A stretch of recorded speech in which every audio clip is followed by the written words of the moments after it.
It's a gorgeous Friday night for SEC softball, and we welcome you to Oxford, Mississippi, where Ole Miss, who's picked up some momentum after their first SEC Series win on the road at Tennessee and a weekend off, but it's number 13 Texas A&M with their Aggie swagger who's in town today in Oxford. Carly Hummel, the former Ole Miss Rebel. I'm Jake Hermata with you today. And Carly, there's no question Ole Miss has struggled this season, but with the series win against Tennessee, this could be the turning point for Ole Miss. It could be. I think it's important after coming off of last weekend, having an off weekend, and having the first 4 weeks of conference play, probably some of their toughest. Picking up a win within that first 4 weeks has been monumental, I think, for them this year and for what's about to happen hopefully today. It was a stunner in Knoxville. It surprised a lot of people. Ole Miss won games 1 and 2, and the Lady Vols had to walk off Ole Miss in game 3. The Rebels have not had success in Knoxville at all up until 2 weekends ago. It was their first win, series win rather, in Knoxville in program history, which, again, a historic couple of weekends ago for Ole Miss. And we talked to Jamie Traxel. She is thinking the same thing. Maybe this could be the turning point in the Rebels season 2. And inside the circle today for Ole Miss is Kyra Aycock, the senior from Noonan, Georgia, transfer from Oklahoma State. What has impressed you about Kyra Aycock's game in the circle? I think what's been the most impressive about her tenure out there in the circle has been her ability really to just kind of settle in. I think that with the amount of exposure she's had, how easily she's not really rocked here has been fantastic for her when it comes to being the lead pitcher here for the Ole Miss Rebels this year. They compliment her and just how cool, calm, and collective that she is, but she faces a Texas A&M lineup that is just dangerous, 1 through 9. It starts with Kennedy Powell at the top. Maya Perez and Michaela Warg have a combined 30 home runs together. This is a lineup that against the SEC is hitting .322. You all know that the SEC is where the best are, and to be that consistent as a team offensively has just been remarkable for Tricia Ford's crew. And defensively for Ole Miss, the Rebels and their head coach, Jamie Traxel, very happy with how her defense has performed. You see number 20, Cassie Reisner, on your screen. She's at shortstop today. She has been a stellar pickup for Ole Miss. She's joined by Mackenzie Pickens, the true sophomore up the middle. Ryan Starr, who's been a star at third lately for the Rebels. Percy Yamas at first. And in the outfield, Leilana Applin, a D2 transfer. Taylor Malvin, who was on Ole Miss's Women's College World Series team last year. Maddie George, a true freshman down the right field line, with Kennedy Bunker behind the plate today doing the catching for Kyra Aycock. Let's have some fun. Game 1 of this SEC series between Ole Miss and Texas A&M. First pitch from Aycock in there, called strike, and we're off and running in the Mid-South. Gorgeous day, upper 70s, low 80s. Wind's a non-factor today. Trees are blooming. It's a gorgeous day for softball as Powell fouls off the bunt attempt, and it's 0-2.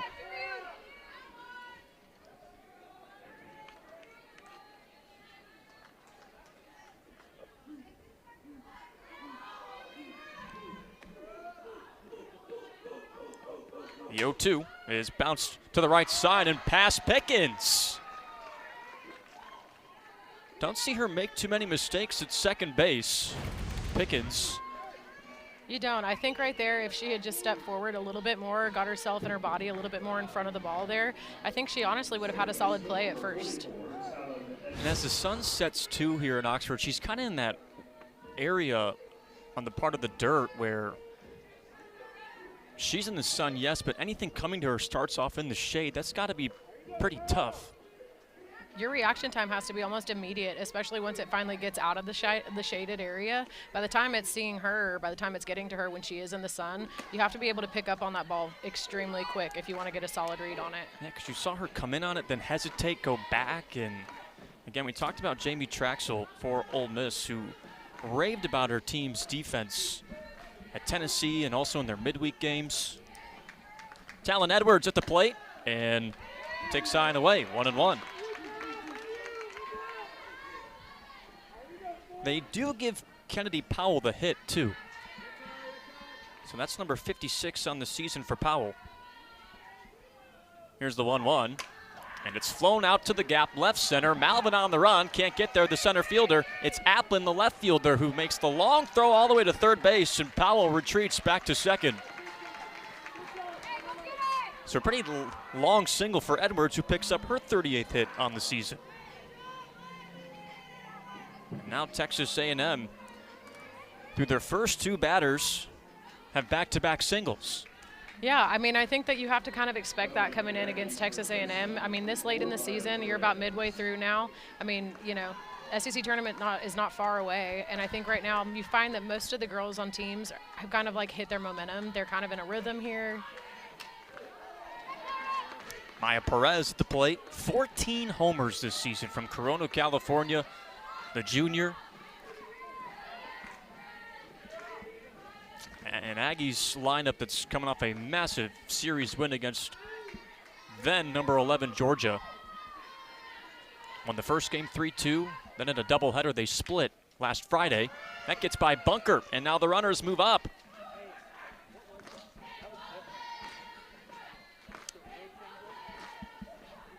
And I'm not going to say I can read minds, but if you're Jamie Traxel, you're thinking after a stellar weekend defensively up in Knoxville, where you pick up, again, a stunner. We highlighted it at the top of the broadcast. This is just not the way they wanted this to go. You talk about a fieldable ground ball from Pickens at second base, and now that pass ball. I mean, all it does is lets the other team advance on mistakes. I think that you're going to find that a lot from this Aggie softball team because they're so aggressive up at the plate and on the bases. And Perez bounces it foul. This is an All-American at the plate, too. Big situation this early in the ball game. I'll tell you what, if you're Trisha Ford, this is how you drew things up through the first three hitters. 2 on in scoring position, nobody out for your first team All-SEC honoree, and she fouls off the second to stay alive.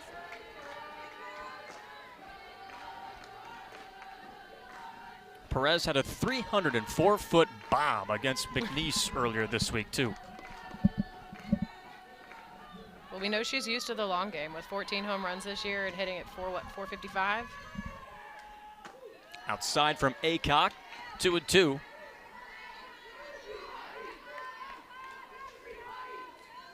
And Aycock was critical in that series win at Tennessee. She pitched in 2 of 3 games, including a start.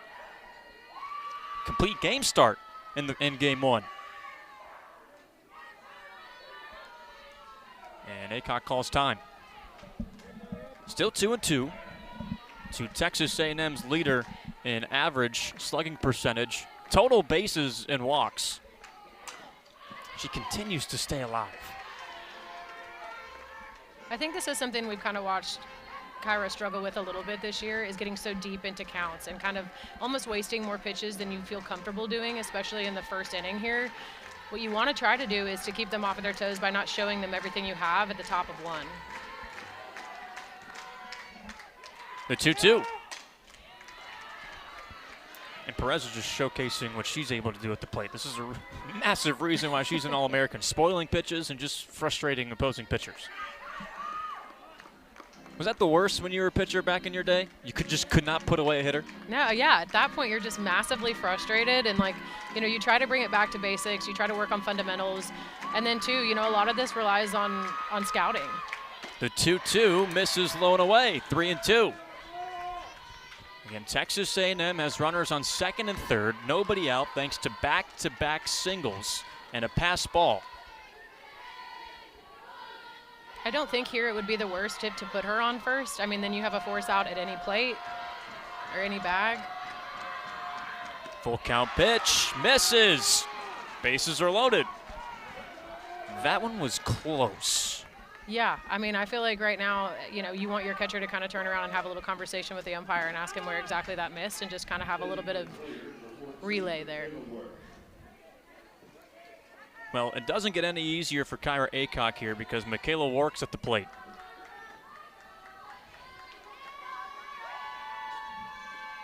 Bases loaded, nobody out for Texas A&M. And ball 1 thrown to Wark, who was Kyra Aycock's teammate the last 3 seasons at Oklahoma State. Work has 16 homers this season. Inside for ball 2. Work spent the last 3 years at OSU, was an NFCL region honoree her freshman year. And now Nancy Evans, pitching coach for Ole Miss, calls time, and she wants to have a chat with Aycock. But Kyra Aycock already through the first 4 hitters in this Texas A&M lineup facing former teammates of hers, and Talon Edwards and Michaela Ward. Sometimes that's not such a bad thing, you know? I think sometimes it could also be like the adverse effect. You could also then press a whole bunch because you know exactly what they do want to hit. But I mean, I think that's also where it comes down to having like such a solid relationship with your pitching coach and being able to have that line of communication like, hey, I don't feel comfortable throwing her this, especially given a situation like now with bases loaded, nobody out, the top of 1. What would you say to Aycock right now if you're Coach Evans? A couple of things, bro. I don't know if you know, I'd have a couple questions, you know. I think you kind of like, it's a temperature gauge. You just trying to figure out like, what did she warm up like? I mean, this, you know, maybe this is similar to her warm up earlier, you know, in the day before getting started, but also checking in, you know, letting her know what you feel comfortable in doing because you have a lot of game to play. 2-0 pitch is in there, called strike. Bases loaded for Texas A&M. Nobody out in the early goings in Oxford, top half of the first. And what has been a disastrous inning for Ole Miss, but everything you want if you're Texas A&M. And Wark leaves it high, now 3-1. 3-1 to Wark, who's 5th in the SEC and 15th in the country in homers. 3rd in the conference in RBIs. The 3-1 pitch with bases loaded. She lines it foul into her own bullpen. Now it's 3-2 with nobody out. And bases loaded. Another deep count for her. I mean, I think what you'd like to see from Kyra is a little bit more of like a settle down moment, you know, kind of finding the strike zone and really nailing that hard.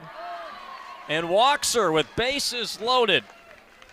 1-0 Texas A&M with nobody out and bases stay loaded. Give Wark her 54th RBI in the year, and you mentioned Aycock working those deep counts. It's not like she's missing and missing by much. These are just really good at bats by Texas A&M. I think with the amount of movement that she has and the amount of change that she's got, she's so versatile with the amount of pitches that she can throw to you. I think that that's probably a large strategy they've taken today, is just to be patient up there, to find pitches that you want to hit and to wait on one. Ariel Kowalewski at the plate, takes ball 1 and watches ball 2. Again, nobody out for Texas A&M, and bases remain loaded. Infield's in for Ole Miss. She goes by AK and is the catcher today, the sophomore. Next pitch misses. 3-0. Now Aycock can't find the strike zone. As Ole Miss gets busy in their bullpen. 3-0's the count. Bases loaded for Texas A&M. 1-0 Aggies. And Kowalewski does not have the green light on the 3-0. Transferred in from Florida 2 years ago. Had to sit out all of last year and all of this fall due to the mid-year interconference transfer rule. The 3-1 is hit on the ground left side past a diving star. And another run comes in for A&M. They lead Ole Miss 2-0. Still nobody out and bases stay loaded on Kowalewski's 31st RBI of the year. That's just a phenomenal at-bat. I mean, you know, you talk about her having to sit out for a year and a half due to the interconference transfer. But, I mean, what a solid way to answer back and to come back for your team and just constantly be like a force out there. Nobody out. Bases loaded for Kelsey Mathis. Already a 2-0 Texas A&M lead.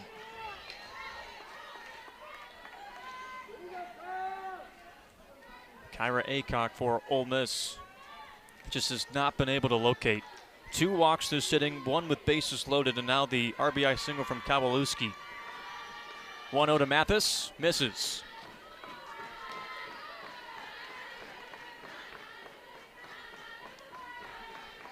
started this game allowing back-to-back singles to Kennedy Powell and Talon Edwards, one of which was a ground ball to second base that Mackenzie Pickens for Ole Miss misplayed. 3-0. Now she just can't find the strike zone. She can't. I mean, I don't think that there's no right answer here, and I feel like at the moment, you know, given that bases are loaded and have been the majority of this inning now, it's not that she's not able to locate some of her pitches. Some of them are definitely working. She's putting the ball into play. It's just they're all hard-hit balls. I think the read on them is a little off, and you've kind of seen like a shift in the defense. You've got players playing up in back positions. And Mathis works a 4-pitch walk. Another run comes in. 3-0 Texas A&M. And the A&M dugout is letting Kyra Aycock hear about it. She's thrown 5 balls in a row. This is how you drew up this inning if you're the Aggies. Absolutely. There's nothing, I mean, you don't want anything more than to put that much pressure on a pitcher. I mean, make her make mistakes and not be able to answer back. I mean, like you said, I think she just struggled to find the strike zone at all, really. I mean, which puts, you know, the Ole Miss Rebels in a tough position here. They have no other choice but to pull from the bullpen, and there's no other chance. I mean, I think, you know, you'll see Lily Witten come in here. Yeah, Lily Witten comes in for Ole Miss. We'll tell you about Witten when we come back. 3-0 Texas A&M, bases loaded and nobody out.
Witten, the junior for Ole Miss, in her first season with the Rebels.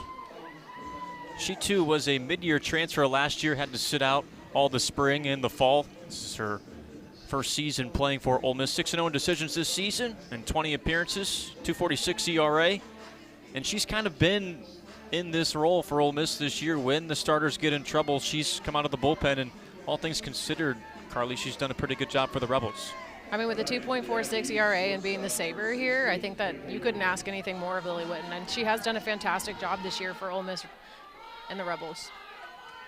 Well, she has inherited a mess. Bases loaded and nobody out against KK Dement, the shortstop today for Texas A&M. She entered 2026 as a top 10 shortstop in the country. Softball America ranked her the 8th best shortstop entering this season. And a dangerous hitter at the plate with bases loaded and nobody out, but she pops up.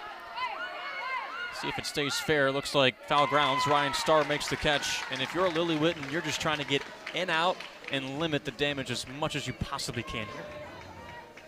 Yeah, I mean, I agree. There's nothing more that you can ask of your pitchers but to be able to put the ball into play. Give the defense an opportunity to make some outs to kind of answer back for you and do this as a team. Well, if you're Texas A&M, you're salivating at this opportunity. Already 3 runs in. Back-to-back singles to start this first by Kennedy Powell and Talon Edwards. Maya Perez worked a walk. Michaela Wart walked with bases loaded. Kowalewski with an RBI single. Kelsey Mathis RBI walk with bases loaded. Hits the edge, 1-1. Paisley Allen hitting .250 this season. Was a Georgia Bulldog a year ago. She's from Texas, transferred to be closer to home. And strike 2. Lily Witten trying to limit the damage. This is her 7th appearance in conference play. Her ERA in the previous 6 appearances is 10.08.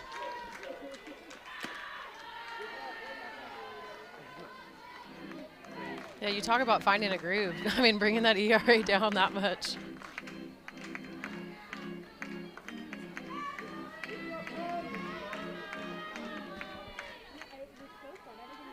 Infield in for Ole Miss.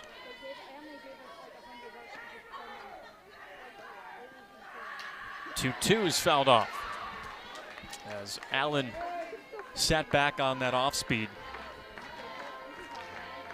Flashes a smile, hitting .409 this year too with runners in scoring position. Another dangerous batter for Texas A&M, and that dugout is just all sorts of excited about this situation. 2-2 is fouled off to the right.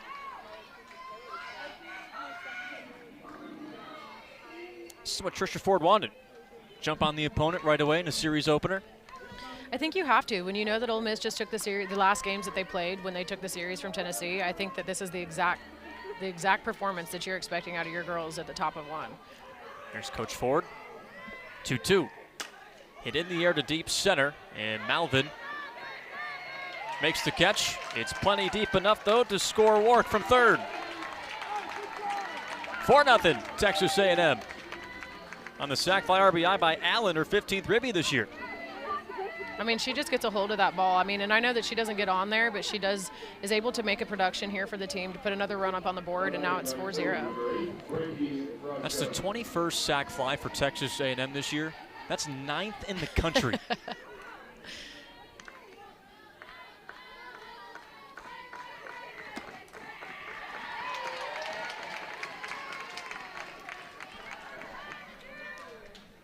Frankie Rachel, sophomore.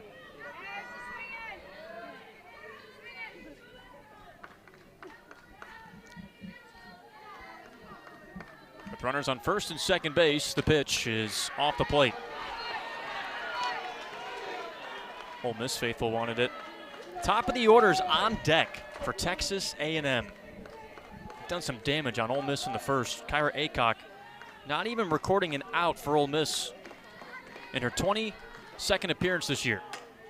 This is hit in the air, right center field. Malvin's on the run and can't get there. This will clear the bases. Krausel's all the way to third with the bases clearing triple. 2 more for the Aggies in the first. I mean, that's just a great at-bat right there. I mean, way to come up for your team with bases loaded and be able to clear them with a triple here in the top of one. I mean, they've recorded 6 runs already in the first and on 2 outs. It has gotten ugly in the top frame in Oxford. Back to the top of the order to Kennedy Powell. Called strike.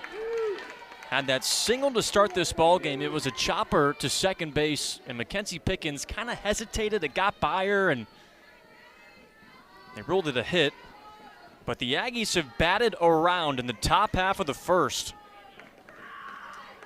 and they look to continue. Yeah. I mean, even on 2 outs, I think this is, you know, if you're Ole Miss, I think that you kind of expected this coming into the weekend, knowing that they were going to be this aggressive, this patient at the plate.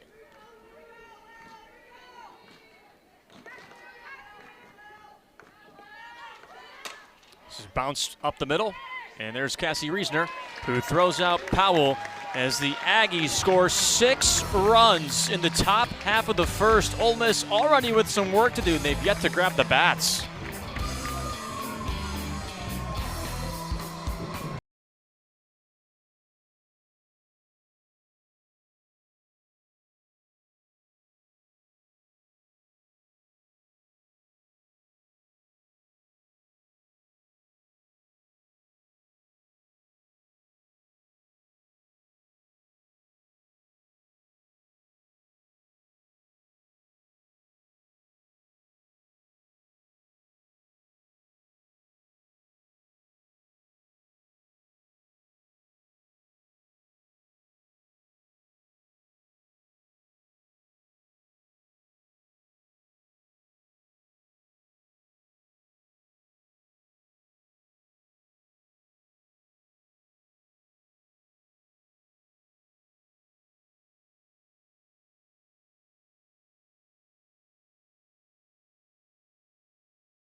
Well, if you're Texas A&M and tonight's starter, Sydney Lessentine, who already has an abundance of confidence coming in, I mean, you give her a 6-0 lead before she even throws her first pitch today, Carly.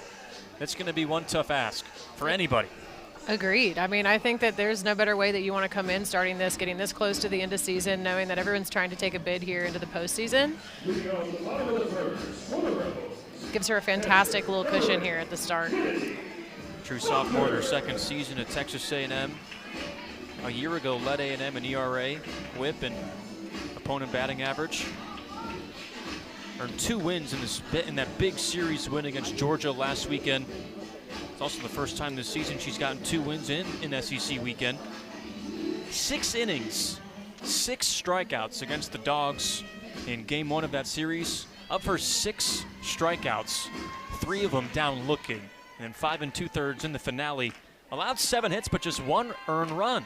She goes up against Kennedy Bunker, who leads things off for Ole Miss, followed by Mackenzie Pickens and Percy Yamas, Maddie George. Cassie Reisner's had a hot bat too. 2 homers earlier this week for the Rebel offense against Samford. And Bunker takes low and away. Simi Valley, California native Bunker. And a transfer from Fresno State. She helped turn Fresno State around. Lessentine misses outside. A .350 ERA against the SEC this season. Second on Texas A&M's roster. 4th in the SEC with a .527 strikeout to walk ratio.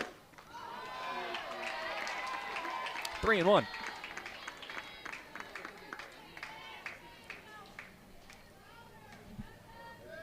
And Bunker got the series started against Tennessee a couple of weeks ago with a leadoff home run. It was her 6th on the year. Wanted her 7. Was that a good 3-1 pitch to swing at? Yeah, I mean, that was solid. I don't think there's any way that you don't swing at that. I mean, you at least have to try. That's just got some wicked spin on it.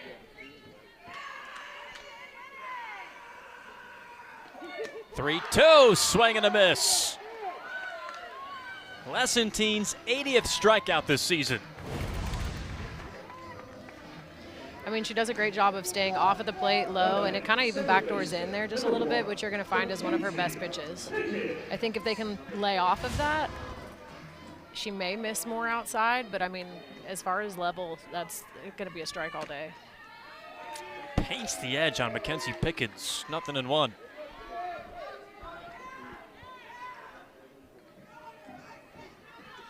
Pickens in her second season at Ole Miss, the sophomore.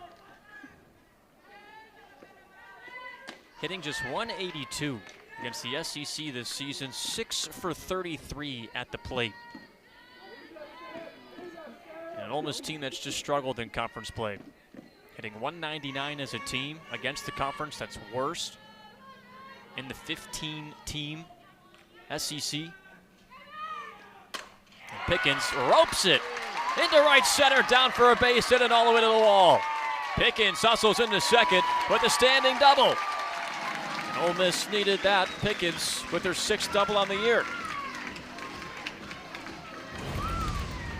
I think that's exactly how you want to answer back. You also want to show this Aggies softball team that, you know, Ole Miss is here to compete. They're here to hit the ball. They're here to get on base. And they're here to do the same thing, I think, that, you know, you watch the Aggies do at the top of 1 here for them. That is Mackenzie Pickens' first extra base hit in conference play this year. Now she gives way to her sophomore teammate, Percy Yamas, who rolls it to first base. It kicked off the bag, and Perez steps on first for the out. That's a fair ball. Now 2 away for Ole Miss. No, beg your pardon. Foul ball. I was going to say, I didn't see a signal from anybody. Pickens back to second base. Still 1 away. Yamas at the plate. 0-1 count.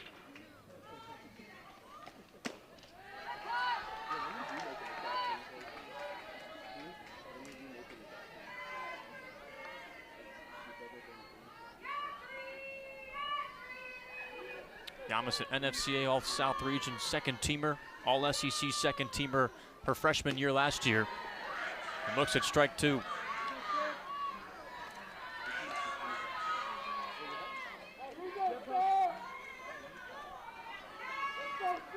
Leads Ole Miss with a .406 batting average. Has 30 RBIs this year, tied second most on Ole Miss. Also leads the Rebels in hits and doubles.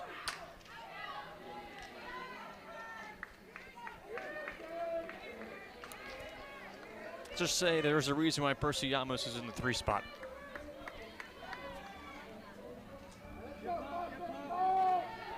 Jamie Traxel saying that she never looks like she sweats. She's just so even-keeled in the batter's box. Here's Lesson Teens, 1-2. Chopped on the ground to second base, played perfectly by Edwards. 2 away. And Pickens moves up to third base for Maddie George. She has opened some eyes in Oxford, George. Leads Ole Miss in RBIs, homers, slugging percentage, total bases, OPS, north of 1,200 coming into today.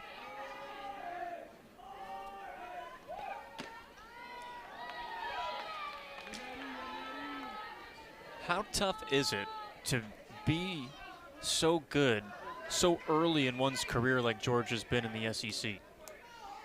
I mean, I think that there's, like it's a diamond kind of thing. I think that there's nothing you want to do more as a freshman when you come into a team and be able to be given an opportunity to really show up, show out for your team.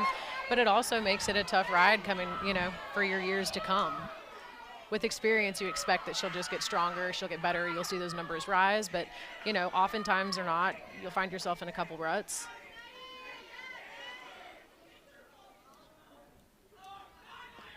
One, she turns on it, down the line, and foul.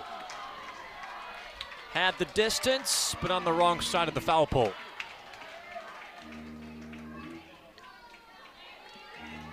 And already 6-0 Texas A&M lead after the top half of the first inning.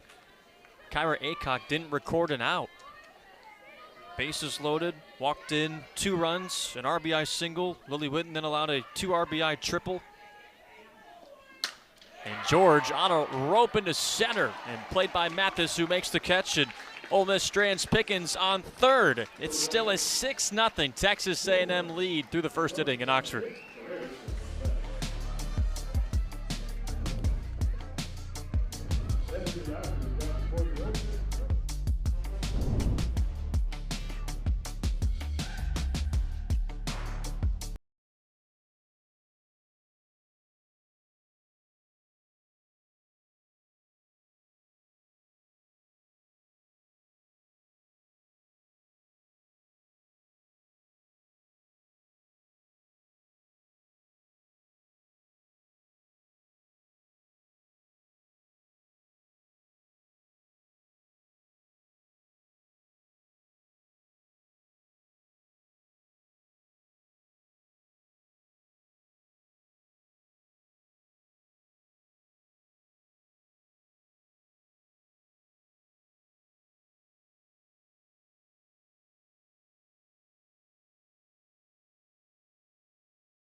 It's a series that Texas A&M has dominated, 21-5. In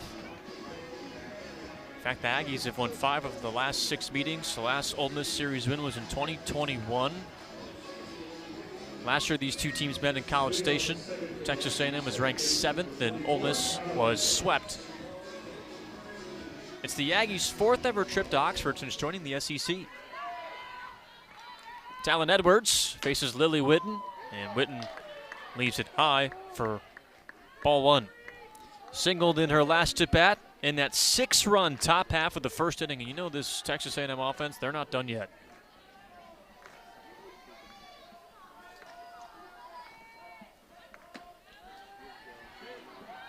Aggies moved up from 15 to 13 in the ESPN top 25 poll after their series win against number 11, Georgia.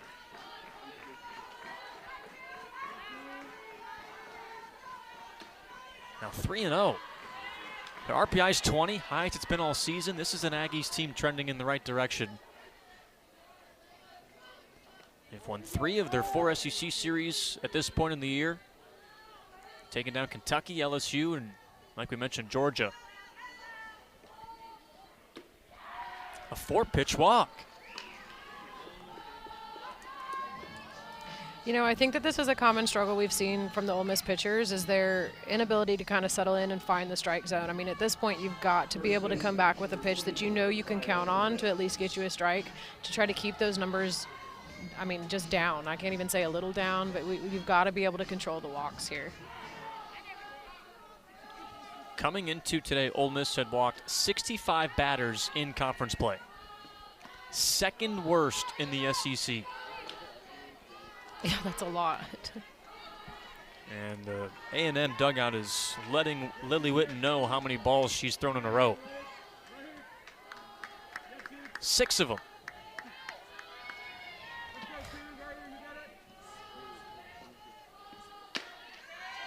There's a strike to Maya Perez. 1-1. Can that get to you as a hitter when you hear the opposing dugout just chanting like that, letting you know? I mean, their dugout is ruthless. We've heard a couple of different chants so far that have already been a little like, you know, I mean, it stuck me like a sore, like, ow, ow. Perez takes inside, 2-1. It's Texas A&M, though. They know it's them against the world. They got a swagger to them that, I mean, like we said, they came into today. They're there to play for each other and to do what it takes to give themselves a win. 3-1. Again, Kyra Aycock, who started this game for Ole Miss, walked 3 hitters without recording an out back in the first, including twice with bases loaded. 3-1, called strike to Perez, who walked her first time up.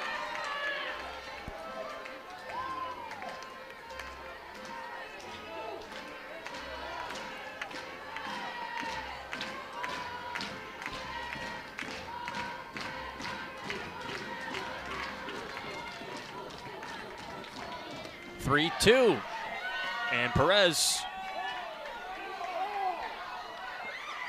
is going to say that was ball 4. She turned around to look at Scott Mayer, the home plate umpire, after thinking maybe she struck out looking. Either way, Maya Perez gets a little deja vu, her 2nd walk today. I mean, and that pitch really just misses. I mean, just a little bit low. But, I mean, if Perez is also questioning it there, you also wonder if she thought maybe she should have fouled that off. It's back-to-back walks for Lily Witten to begin this 2nd inning. 5 walks already in this game for Ole Miss pitching. Work at the plate. And takes outside, 2-0.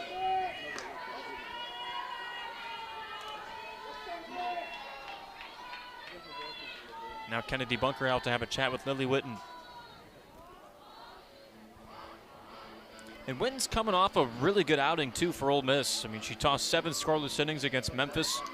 It was her 3rd complete game shutout this season, her 6th win on the year. Struck out 6, walks maybe a little too high. She walked 4. But they're talking about this young woman right here inside the circle, Michaela Wart, who has 16 homers this year, over 50 RBIs. I mean, talk about having a fresh start. Texas A&M's been a good fit for her. Sometimes players need that fresh start. She began her career at Oklahoma State. A lot of it really is about finding your team, you know, finding coaches that you want to play for, being with teammates that you want to play with, I think is also a large factor. Much needed strike from Lily Witten. 2-1 to Wark, who's hitting .424 against the SEC, the 4th best batting average in the conference.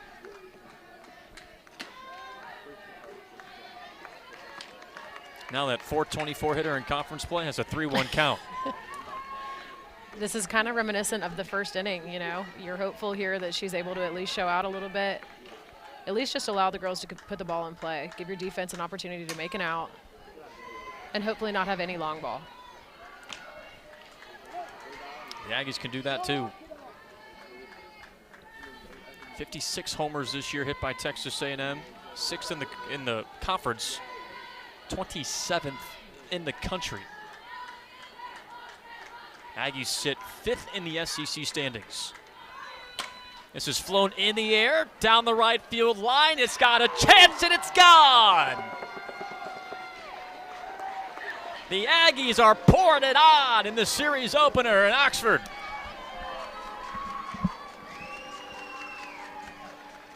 Michaela Wark's 17th homer. And it's 9-0 Texas A&M. I mean, that's tough right there. I think she lets that ball travel about as much as she needs to and then takes it to the opposite side of the fence. I mean, there's no better hitting than that right there. I mean, with 16, now 17 home runs on the season, it's not somebody you want to give a pitch that you know she can take out. Giddy on up. 9-0 Aggies. Kowalewski steps up with already an RBI single today. That was a cool celebration. You got the hat and the horse. Who came up with that? Genius. Absolute genius. This is flown out to left. Applin near the line. Drifts into foul grounds and makes the catch. After a 3-run home run by Michaela Wark, finally an out comes for Ole Miss. And it's been the walks. That's the story. Ole Miss has walked 5 Texas A&M Aggies. All have come around to score. And you can imagine that they've probably worked on this quite a bit in practice over the last couple of weeks, just because this has been a constant issue, I think, for the Ole Miss pitchers. Inability to locate the strike zone, but I also think that this one's fluctuating a little bit. I mean, even that pitch was, I think, a little high versus some of the balls you've watched, you know, create some of these walks, have been pretty close to the plate. Kelsey Mathis. Watch this one go by, 1-1.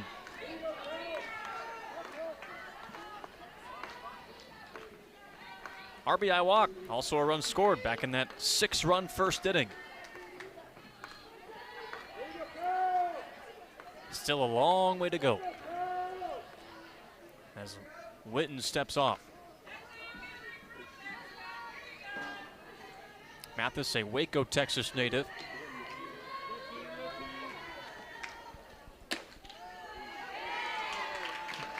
Check swing. It's 1-2.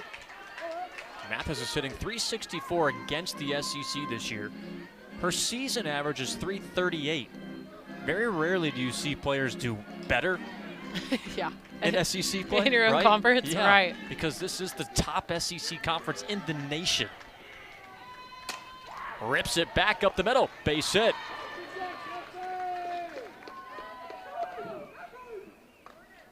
.26th hit on the season for Mathis too. Now she's registered at least one hit in every SEC series this season.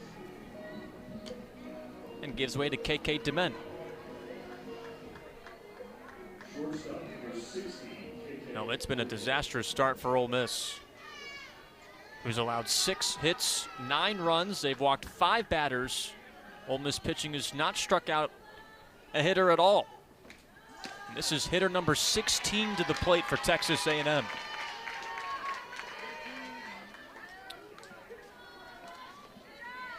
And a first pitch strike 2 to KK Dement, sitting over 300 this season.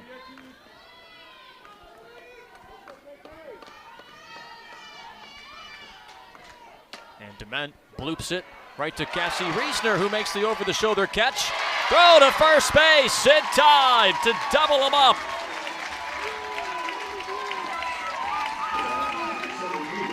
Much needed momentum of any kind for Ole Miss. Down 9-0 to A&M as Cassie Reisner does this herself. A beautiful snag and a dart to Percy Yamas at first base to double up Mathis.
Fans, the ESPN app has all of ESPN all in one place. Visit activate.espn.com to see if you have ESPN Unlimited as part of your TV package for no additional cost. It's all of ESPN all in one place. Sign up or activate now. Thanks, Greeny. Cassie Reisner takes strike 1 from Sydney Lessentine. Ole Miss has only sent 4 batters to the plate so far, whereas Texas A&M has sent 16. And a 9-0 Aggies lead in our series opener between Texas A&M and Ole Miss. Harvest, Alabama native, the junior in her first season with Ole Miss. Reisner is Lessentine, paints the upper corner. 1-2. Reisner spent the last 2 seasons at Kentucky. She's been impressive, especially lately for Ole Miss in the last week or so. Entering today in a 3-game hit streak. All 3 games are multi-hit games too. Gosh, that's tough to do. I think she was a little timid here at the first of the season. I mean, I don't think you saw her as being as aggressive, but I mean, her defense is stellar. So when she's able to match that offense, I think that's what makes her an elite player here for the Ole Miss Rebels. But it has to be hard, right? You spend 2 years somewhere, and then you go somewhere. You know what you can do, but you don't want to step on any toes, and it's just you're in a new system, new teammates. Yeah, but kinda. Yeah, oh, okay. You kind of want to step on some toes. I mean, you want to play, you Yeah. know? Especially if you don't have to sit out a year. Respectfully. Yeah. Well, people know, too, hey, this is what they did in years past. I want to go to a new place, improve myself. Like you said, a fresh start. Sometimes that's all you need, really. And, you know, in order for you to kind of, like, find your knack and, like, where you fit in and what program, you know, with which coaching staff and the girls that you play with, sometimes that's all you need is just another opportunity. 2-2 just puts the bat on the ball. Fouls it off. Does a good job there. more of those at-bats you hope to see from the Ole Miss Rebels if they want to compete the same way that you've watched the Aggies dugout. I mean, they're patient up there. They're fouling pitches off. They're making their pitchers go deeper in the count than you expect for them to. I mean, having to retire 2 of the pitchers already with somebody warming up in the bullpen for Ole Miss, I mean, I think you kind of just want to give them a taste of their same medicine. Reisner continues to stay alive. Right into this point, down 9-0. You're just trying to get some runs on the board here to stop the bleeding, stay out of run rule territory, right? In which 5 of Ole Miss's 10 losses this year in conference play are run rules. The 9th pitch of the at-bat 2 coming to Reisner. But it's very rare, an inning and a half in, that a team is already in run rule territory in SEC play. On a line to the left for Reisner, and it's down for a base hit. Cassie Reisner's now 7 for 11 in her last 4 games, including this one. Jamie Traxel has to be pleased with that. All-time winningest coach in Ole Miss history in her 6th season. She's been very, very proud of Reisner and her recent development.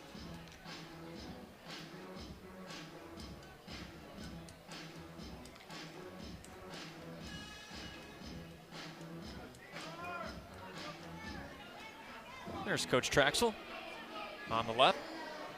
5 straight NCAA tournaments, 2 for Ole Miss, going to the Women's College World Series last season. Mentioned her becoming the all-time winningest coach at Ole Miss, 208 wins now. She sends Taylor Roman to the plate after the leadoff single by Cassie Reisner. And Roman takes low. Kowalewski keeps it in front, but it's low. And Reisner moves up to second base.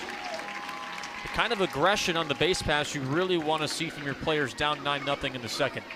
You do. I mean, if you want to answer back at all, you have to be aggressive out there. You've got to be willing to kind of make some mistakes here. Even, I mean, there it looked like she caught kind of like a later jump on it. Wasn't sure if she was going to go or not, but you can imagine she's probably getting a sign from Coach Traxel that anything on the ground, you better be booking it. Scored a wild pitch. And Taylor Roman's ahead 2-0. Power hitter for Ole Miss, also a Texas native from Missouri City, facing Texas A&M. 263 hitter on the season. This is her first at-bat today. Well out in front of that, 2-1. Served mainly as a pinch hitter last year for Ole Miss in her first season as a Rebel. However, just 2 hits in her last 9 games. One of those 2 hits was a homer against Memphis in a midweek. She held up on the check swing. 3-1.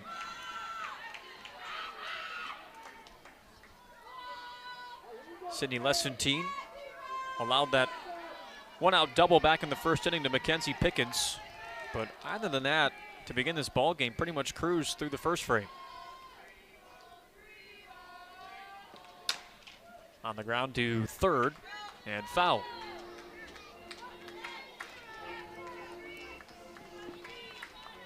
Roman's kind of struggled staying in the lineup throughout her career.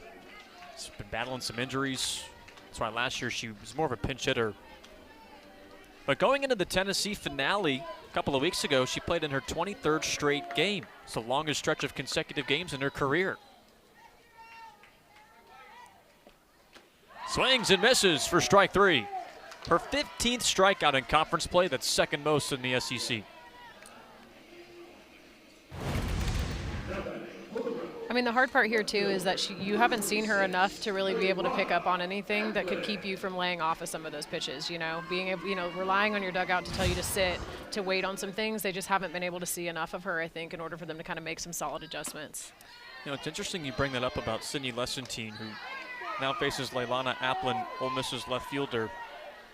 But the story with her in that LSU series, she came in, pitched twice, and she reinvented herself that entire weekend. She was a different pitcher in outing number 1 than she was outing number 2. That's normal. I mean, I don't think that you ever really go out there and you show the same thing. You know, I mean, you talk about scouting reports being easier to pick things up on. I think you're constantly working. Some of the most elite pitchers, you know, in the world really are constantly working. Yeah, in that series, the story was, I mean, she was an up-ball pitcher one day, came out the next outing, and was just pitching down. So, interestingly enough, doing my own research, she is developing more of a drop ball, and I think that she struggled because if you're just a rise ball pitcher, like I was myself, I didn't have a drop ball. I couldn't throw one if my life depended on it. Okay. It made it tough, I mean, you give all your hitters anything up and in the zone, it's so much easier to take that ball out. Now, a drop ball is going to the only thing typically, I mean, unless you're hanging that, majority of the time you're going to have a high ground ball percentage because of the spin on that. It's not as easy to take out. She's got a 2-2 count now to Applin with the runner on second base and one away.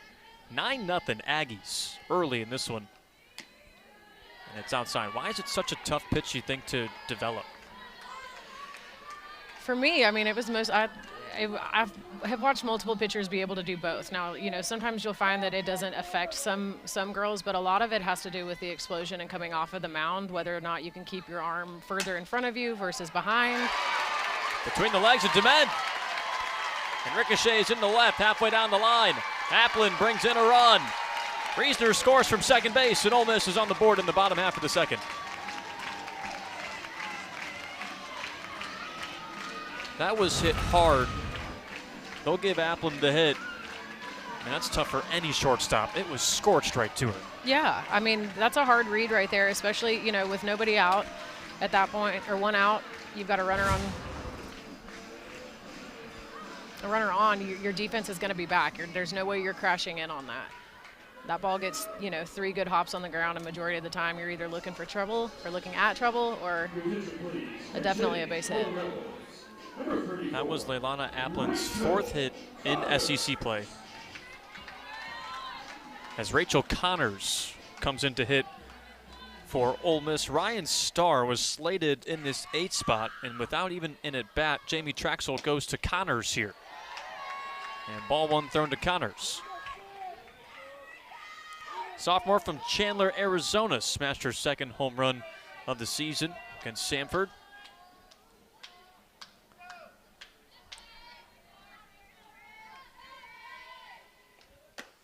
Jamie Traxel brought her up to us pregame earlier because I asked her, I said, who's not getting enough credit, you think, on your team? Who do we not talk about enough? And Connors was one of those players that she brought up, just saying that she's putting in the work behind the scenes, and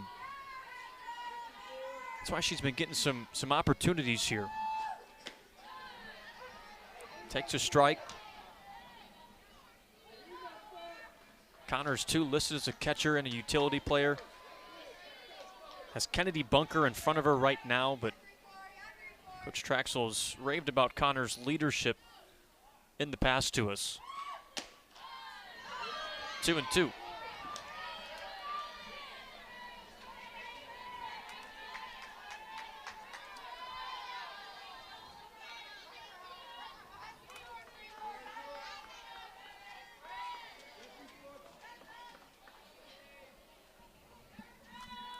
Lessentine delivers. Inside jam job, right side. Edwards slips to first for the 2nd out. That does move up Applin from second base. So Connors does her job, moves over Applin. And a quick scoring change. They gave Applin the single at first initially, but now it's an error on Dement, the shortstop.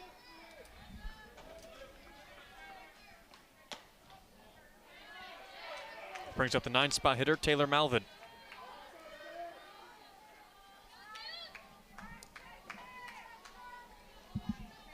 Infield playing in on Malvin, this lap hitter.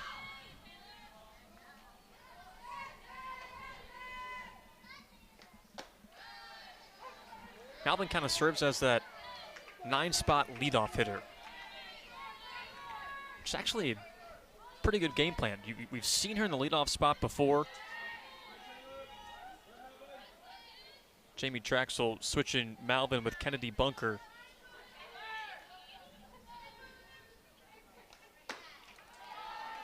Especially with Bunker behind Malvin.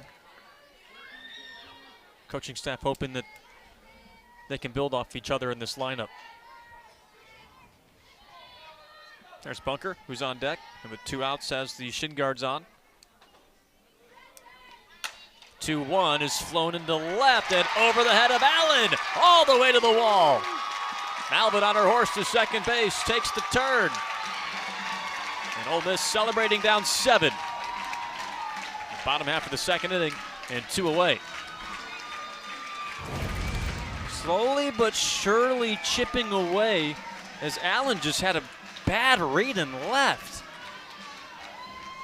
Those are those times where your read on the ball and where your defense is currently having you play at really comes back to bite you. You know, I mean, they had her played in almost kind of as if to say, you know, like, you're not going to hit it past us. They're not expecting it, you know. I mean, not that she hasn't hit well this year, but I don't think she's hit as many long balls as we've seen her hit in the past, which I think, like you said, has also been a great strategic force here with, you know, Coach Trashel using her as that number 9 leadoff. Taylor Malvin's 4th double this year. A career most for her in a season, and now she gives way to Kennedy Bunker. Batting first in this Ole Miss lineup, but like we said, and like Carly said, Bunker and Malvin trying to build off each other here. Flown out to deep left center all the way into the alley is Mathis, the center fielder, who makes the catch. 2 runs come in for Ole Miss, just 1 charge though to Lessentine. After 2 hits and an error, Ole Miss down 7. We head to the 3rd in Oxford.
There's Tricia Ford, Texas A&M head coach since 2023. Boy, she's done a remarkable job in her time as the head coach of the Aggies. Won 14 of 20 SEC series, finished 4 or more spots ahead of the SEC preseason poll in each season. And last year, after a 48-win season, led Texas A&M to the national #1 ranking in the NCAA tournament and the #1 overall seed.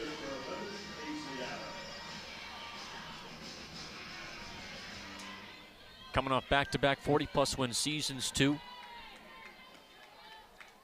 What was a tremendous 2025. Didn't end the way that they wanted to. Wound up getting upset in the College Station Regional. First time ever that the #1 overall seed failed to make it out of a regional in NCAA tournament history on the softball side.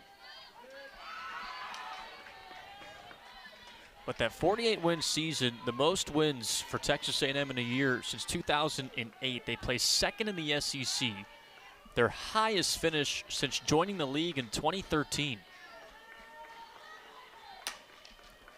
Returned back up the middle, off the glove of Witten, and Reisner couldn't reel it in. Safe at first base is Paisley Allen. Can't blame Lily Witten for trying to go down to get it. That took a weird hop on Reisner. And A&M starts this 3rd inning and 3rd straight inning with the leadoff runner aboard.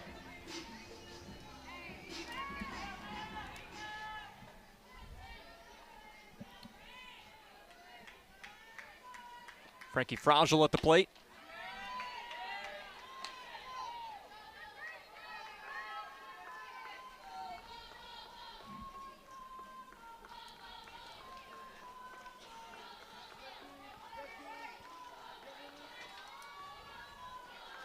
Had the 2 RBI triple her first time up, and now shows bunt, and it's foul. It's her second triple this year. Second triple in her career.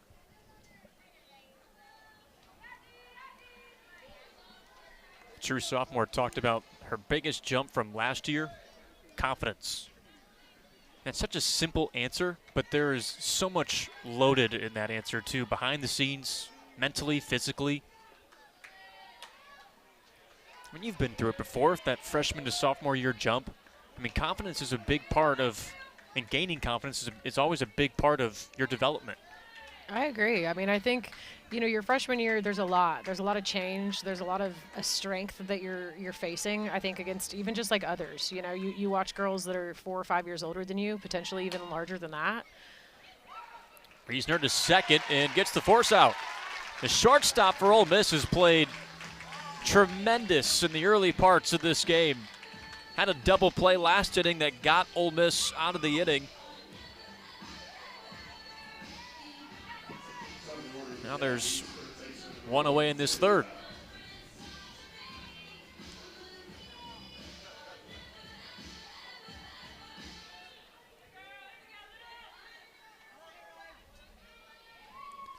Back to the top of the order, and Kennedy Powell, 1 for 2 today. Both their at-bats came in the first inning. Gosh, a 6-run inning back in the first. 4 hits for Texas A&M. They worked 3 walks, too. And Powell laces it left side, base hit.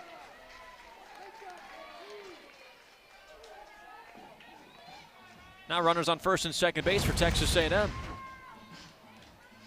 And Ryan Starr, who just re-entered after she was pitched hit for by Rachel Connors, just short of that diving catch. When you listen to the coaching staff talk about Ryan Starr, they talk about how hard she works out on that defense. And I think right there, her laying out is just a fantastic way of showcasing that. Now 8 hits today for Texas A&M. And pitch finishes low from Lily Witten.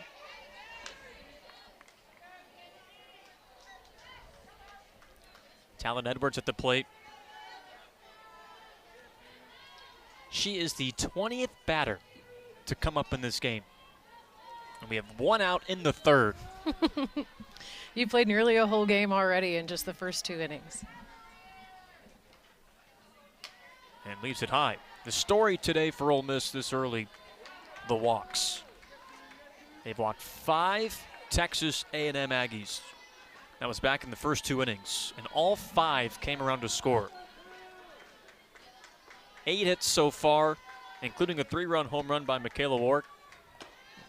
The Aggies blew it open early. Going up 9-0 going into the bottom half of the second. Edwards already has 2 at-bats. This is number 3 for her today. She scored twice, 1 for 1 with the walk. Now 3-1. But this has been the story, too. A lot of 3-1 counts. A lot of 3-2 counts, right, Carly, that Ole Miss has just not been able to execute. Yeah, I mean, I think that they're struggling a lot here with their pitching staff, and I think that that's kind of, it's throughout. It's not just one pitcher. It's not singular here. I think it's a plural issue that you're watching these pitchers get too deep into counts, wasting more pitches than they need to. It's into shallow center. Catch made for Malvin, 2 away. Runners on first and second base for Texas A&M.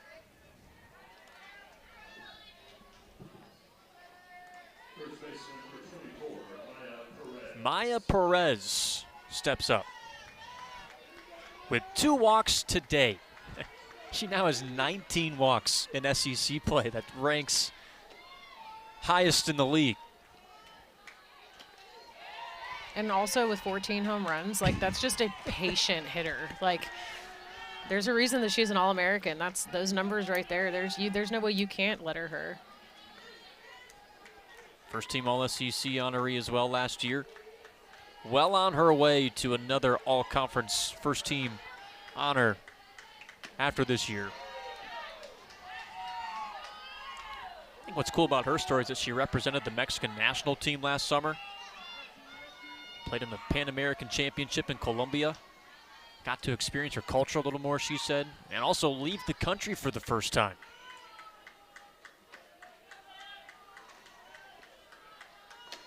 Now 3-0, and this is what she's been used to today. 3-0 counts. Gosh, what a cool experience getting to leave the country. Yeah, play softball. Play softball for your hometown or your home country. 3-1. I think what was cool about her experience is that she hit a grand slam against the Dominican Republic. I mean, just casually, right? Especially against the Dominican Republic. Don't they practice with like hitting sunflower seeds? I think everybody does. No. Her third walk today. 20 walks for Perez in conference play. That's insane. That's incredible. Speaking of incredible, Michaela Ward going oppo, hugging the foul pole. 3-run shot her last time up. 17 homers, and she getting on up back to her teammates in the dugout. Oh no, and she's got bases loaded. 2 away though. Lily Whitten trying to keep this a 7-run ball game after Ole Miss got on the board last inning. I mean, this is a power hitter's dream.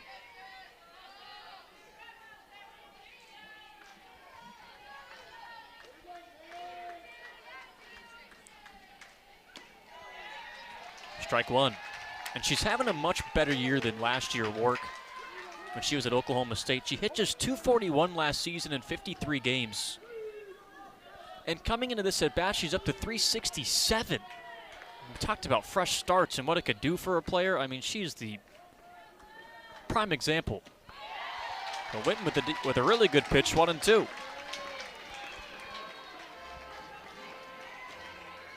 You like to see these adjustments from Whitten here, especially with kind of settling in, finding the strike zone, and not being afraid to attack. I mean, throwing right at her right now, you have no choice. With 2 outs,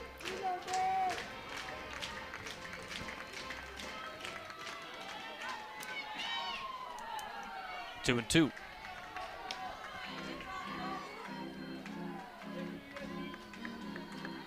Lily Whitten came in for Kyra Aycock back in the first inning when Aycock allowed 3 singles and 3 walks. Didn't record an out in her start today. Swing and a miss to keep it at a 7-run deficit. Lily Whitten escapes the jam. Ole Miss grabs the bats and looks to cut back into this deficit when we come back in Oxford.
All right, so rumor had it pregame that it was crawfish day today at the ballpark, so I had to go investigate.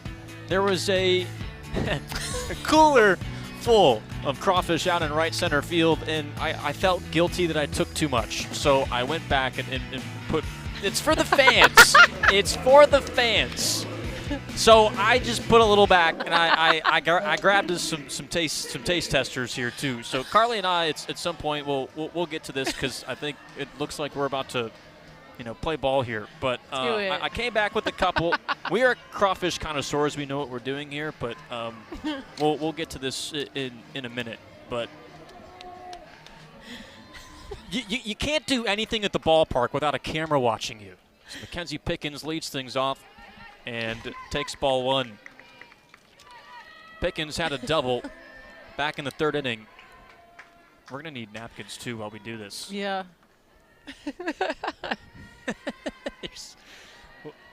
Lessentines 1-0 pitch as Pickens skies it out to deep center. Mathis is back at the track. She makes the catch. Mackenzie Pickens goes 219 feet for out number one. Nearly left the yard. It is cooling off too in Oxford.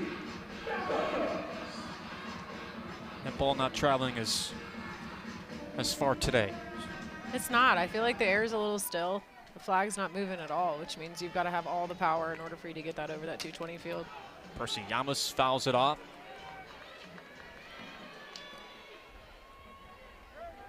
And normally this is a hitter's ballpark. Yeah. I mean, the wind is normally gusting out towards the outfield. I mean, if you're a pitcher, you kind of hate throwing here, wouldn't you? With the wind constantly blowing out? Yeah, it makes it tough. I mean, you talk about having to work on some fundamentals and working on mechanics and kind of figuring out what exactly you can throw today versus what's going to travel. Makes it a tough dynamic. But today, Lessentine's saying, give me the ball. No wind. She's allowed 2 runs, just one of them earned. That was back in the second. Has 2 strikeouts. It's pitched a dandy so far for Texas A&M. And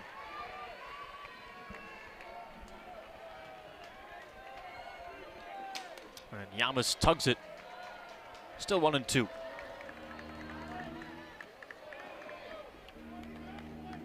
Again, Percy Yamas leads Ole Miss in batting average, hits and doubles. 19 multi-hit games this year, too. Team leader in that column.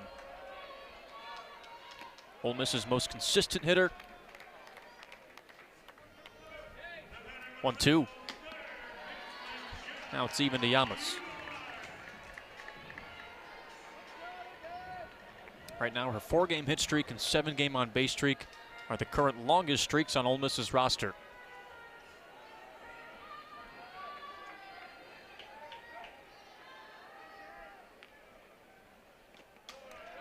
Two came inside on her. She fouled it off. I feel like she probably would have been hit had she not swung at that. Yeah, was that more of a defense swing than anything else? More than likely.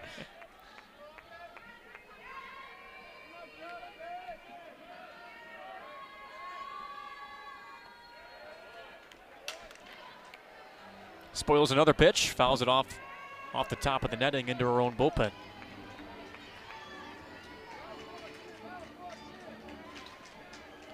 This is what she's so good at. This is what Yamas does, spoils pitches, waits for the pitcher to make a mistake. Hits it in the air, down the right field line, ranging over Rajal, and makes the catch. All right, like we said, we're kind of pros at this, up in the booth with the crawfish. And, I mean, it's pretty simple to say the least. Push in, twist, pull, it's there. All right, crawfish tail. Cheers, partner. Cheers. Pretty easy, huh? Did all right. Just wipe my hands off my pants now. Right here, let me use your pants. I am in all black. I might as well. Maddie George at the plate.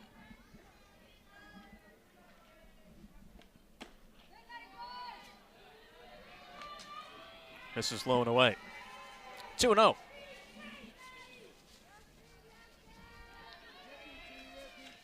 That's the problem with crawfish. You can't just have one, though. That's true. That's why I had to limit myself and put it back pregame because I knew. You were thinking about the fans. George skies it high and deep to left center. It's gone.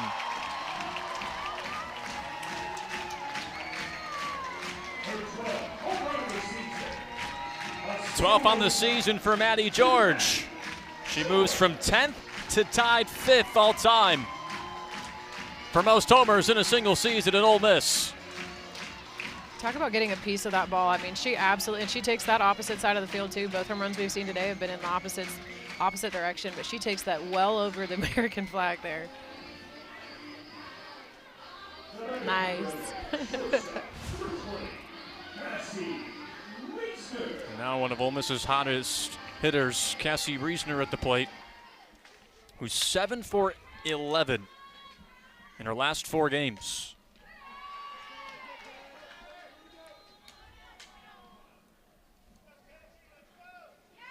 But isn't that interesting with Maddie George? She was tied for 10th for single season homers with 11, and that one moves her up to tied for 5th.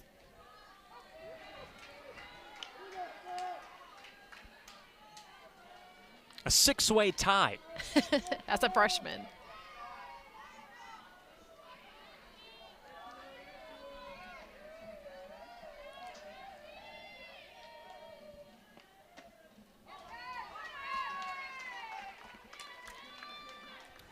Reisner got the scoring going for Ole Miss in the 3rd. Singled, or I should say in the 2nd, singled her last at bat and then came around to score. Helped create some type of offensive momentum for Ole Miss, who was down 9-0 going into the bottom half of the 2nd.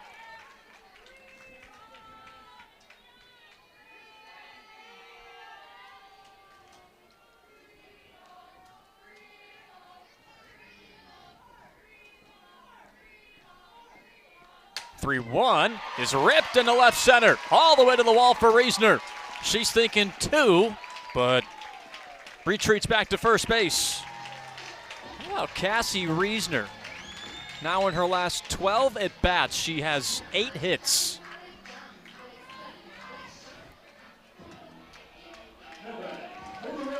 Now Reisner 2 for 2 today. Let's see if Taylor Roman can get something going for herself in SEC play. And now Trisha Ford calls time and walks on out to talk to Sydney Lessentine.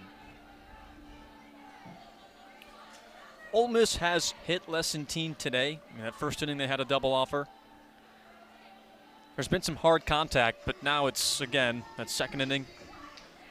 A couple of hard hit balls led to 2 runs. The solo shot with 2 outs from George, and now Reisner with a hard hit single. I think she's getting hit a little harder here than they anticipated. I mean, you know, the Rebels have 5 hits. They've got 8 today so far, which, I mean, I think that it's been a hitter's game today. Really, at the end of the day, I think it's going to come down to a pitcher's duel and whether or not, you know, either pitcher can retire more.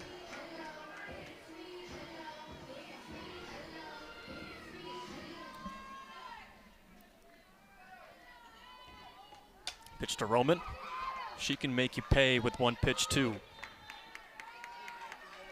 Hasn't done it as consistently as Maddie George, the freshman, but still 7 homers, 19 RBIs.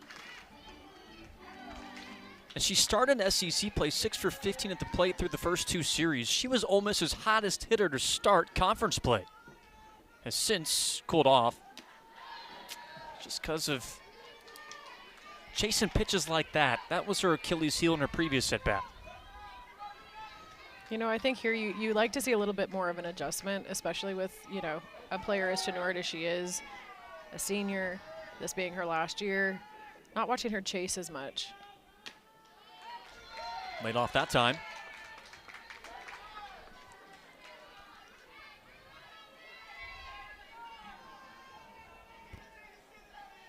Ole Miss down 6. They've scored 3 unanswered since trailing 9-0 in the top half of the 2nd. Off the end of the bat, Dement fields the slow roller, and gets Texas A&M out of this inning. Matty George, now with 12 homers on the season, cuts into this Ole Miss deficit. Rebels down 6 on Georgia Zappo, shot to left center.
So far, Texas A&M, 10 of their 12 losses this year against top 25 opponents. However, they won 3 of their last 4 SEC series. Last weekend, a big momentum builder, taking the series against number 11 Georgia, which got Texas A&M to move up a couple of spots in the top 25, coming into today at 13.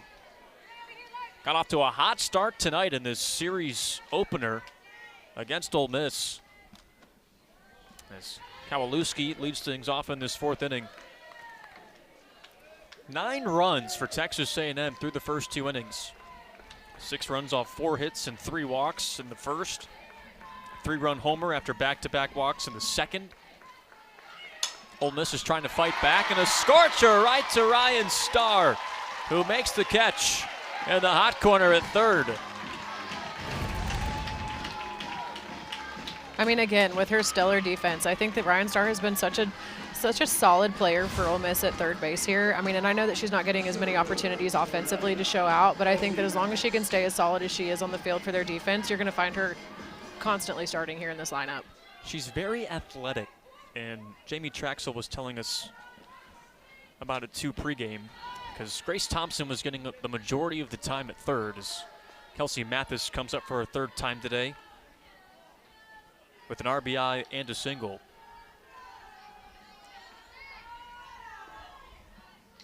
But with plays like that from Starr, also, I mean, she just, nothing gets past her. And Jamie Traxel said the same thing too. She had a play against Tennessee a couple weeks ago, diving to her left, threw out the runner at first base, and telling Coach Traxel, I said, it's well documented that Ryan Starr's favorite player growing up to watch was Derek Jeter, and that was Jeter-esque. Her reaction time is just so quick. It's very twitchy. 2-1 to Mathis.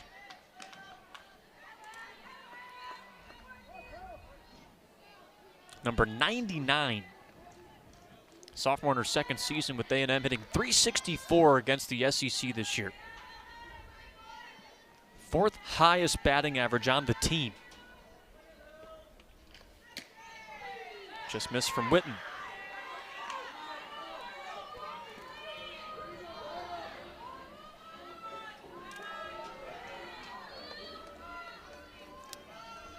Witten got out of a bases-loaded mess back in the 3rd to keep the deficit to 7. And then Ole Miss got the solo homer in the 3rd, down 6. And she walks Mathis. Keep in mind that all but one Texas A&M Aggie that has reached via the walk has scored today. I mean, their patience it's watching their offense hit. It's motivating. I know I don't get to do it. I haven't done it. Won't do it for a really long time. But 7 walks today by Ole Miss pitching.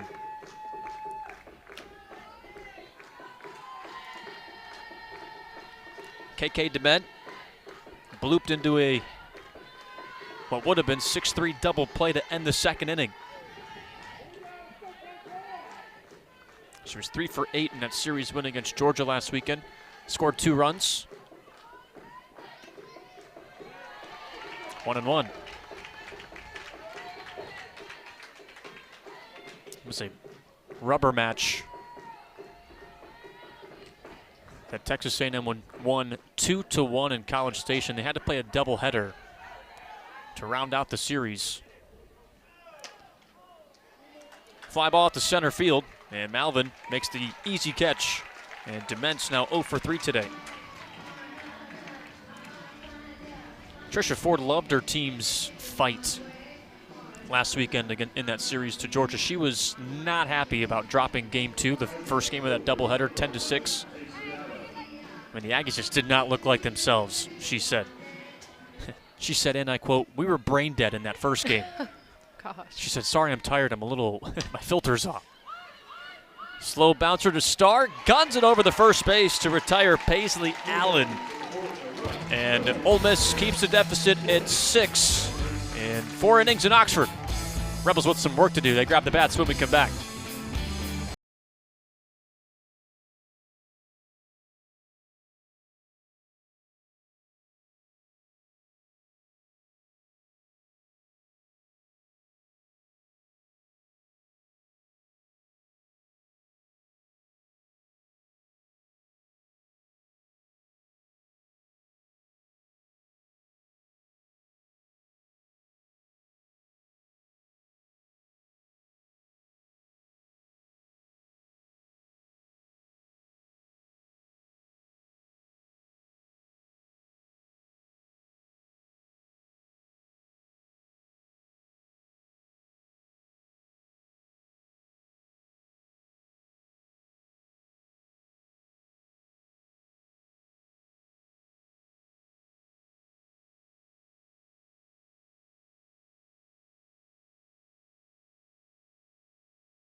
Previous 6 games for Ole Miss. This is a team that's looking to turn things around. Just 2 wins in conference play and a series win at number 4 Tennessee. Lady Vols were a top 5 team at the time, and Ole Miss only allowing 3 runs, scoring 23 runs in their previous 6 games. An offense too that just hasn't necessarily had an answer. This is an offense that's sitting 199 in conference play, and yeah, those teams that they beat up on a little bit were some non-conference opponents. Did not play last weekend, got Easter weekend off. Leilana Applin hits this high, deep left center. It's off the scoreboard and gone.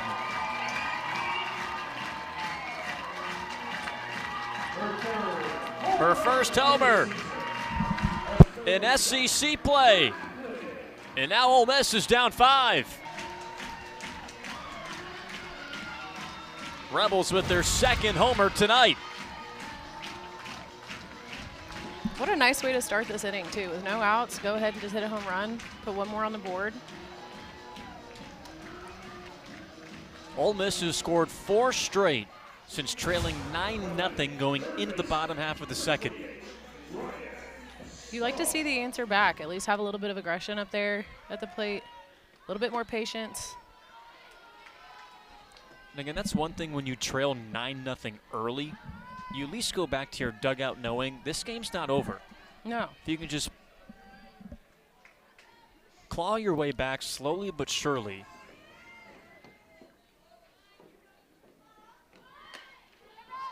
Starr called strike to her. Crowd doesn't agree. It's her first at bat today. She was penciled in to hit 8th, and then with the runner on base back in the second, Jamie Traxel opted to pinch hit Starr for Rachel Connors, who eventually grounded out back in the second. So Starr has re-entered. Next time she's taken out, she's out of the game. 1-2. And Starr's offensive numbers aren't all that great. She's hitting just 105 this year. For the first time all season in conference play, Ole Miss has hit 2 homers in a game.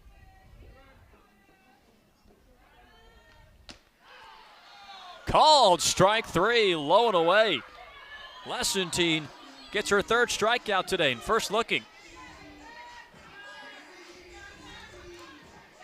What a response. There's no better way. Yeah. No better way to answer back to a home run than by coming back out with a strikeout. I mean, paints the corner. I know they say swinging anything close, but my golly. Taylor Malvin had an RBI double back in the second inning. Her 4th double on the year, and now she has the most doubles she's hit in a single season in her career.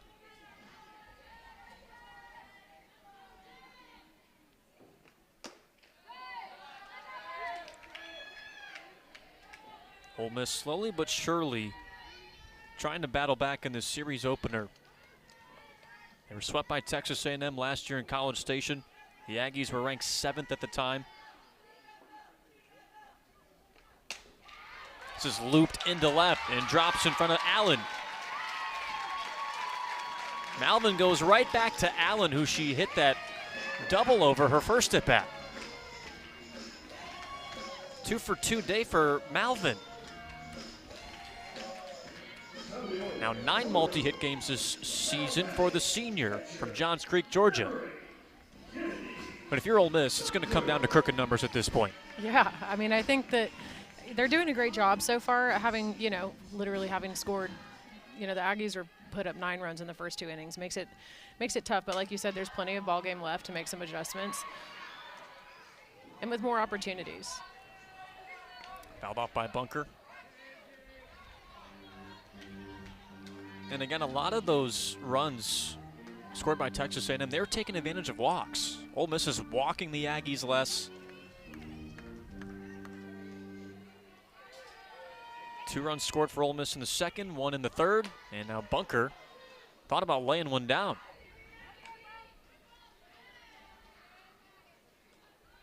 Now the solo shot 2 to begin this 4th for Leilana Applin.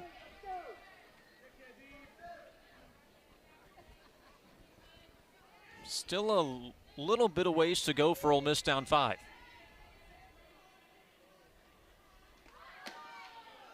Thought about it again. What's the strategy there, you think? Just to get in the pitcher's head, or is it a actual strategy for Bunker to lay one down? Because, I mean, I'd love to see it. I would. I'd really love to see it. I think right now she's even got the third baseman here a little bit offset. She keeps looking up at her catcher like, what is she doing? What's she doing? I think, And she finds the right side gap for her base hit. Taylor Malvin hustling to third to throw from right. The tag wasn't applied. Bunker moves up to second base. Malvin's going to the third base dugout. They're saying she's out.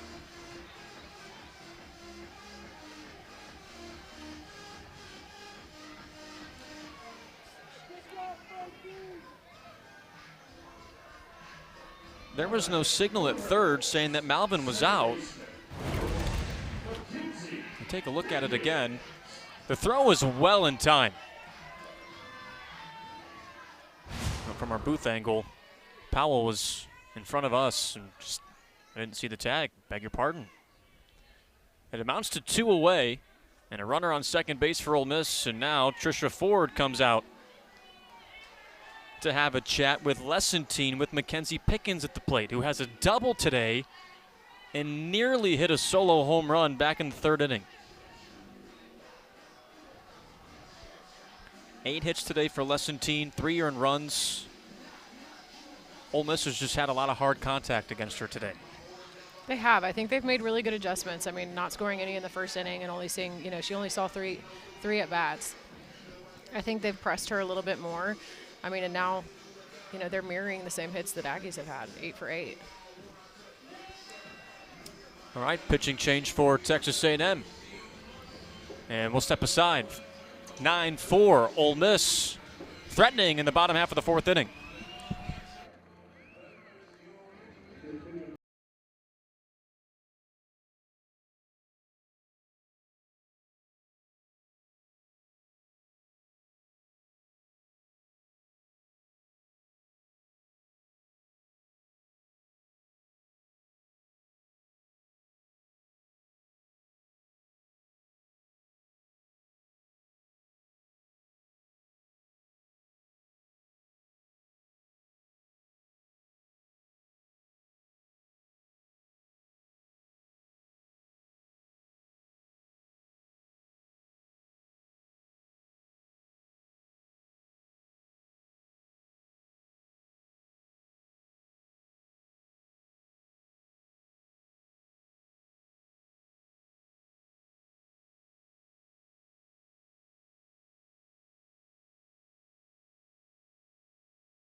Makes a lot of sense. Trisha Ford going to Sydney Peters, who has 3 saves this season and is 10-4 in decisions.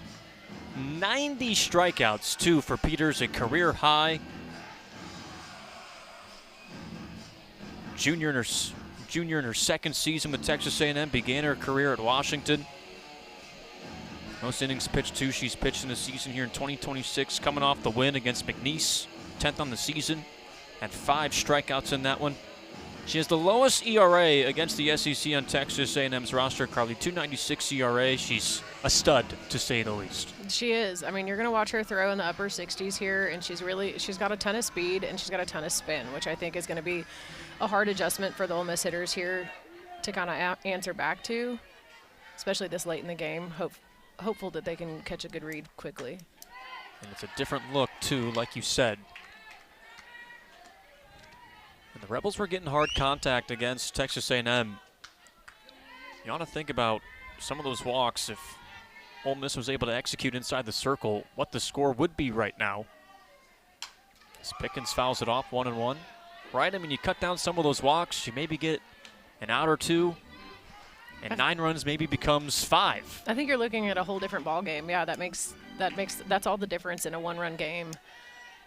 If Ole Miss can just continue to figure out their walk situation and continue to try to figure out how to do less of them, I think that you'll find that they, would be a lot more successful throughout this season. Kyra Aycock got the start. Didn't record an out in the 1st inning. A&M jumped on her. Worked 3 walks. They got 3 hits against her. And Lily Witten came in and allowed a 2 RBI triple. But she has held Texas A&M at bay in back-to-back innings. As Pickens ahead 3-1.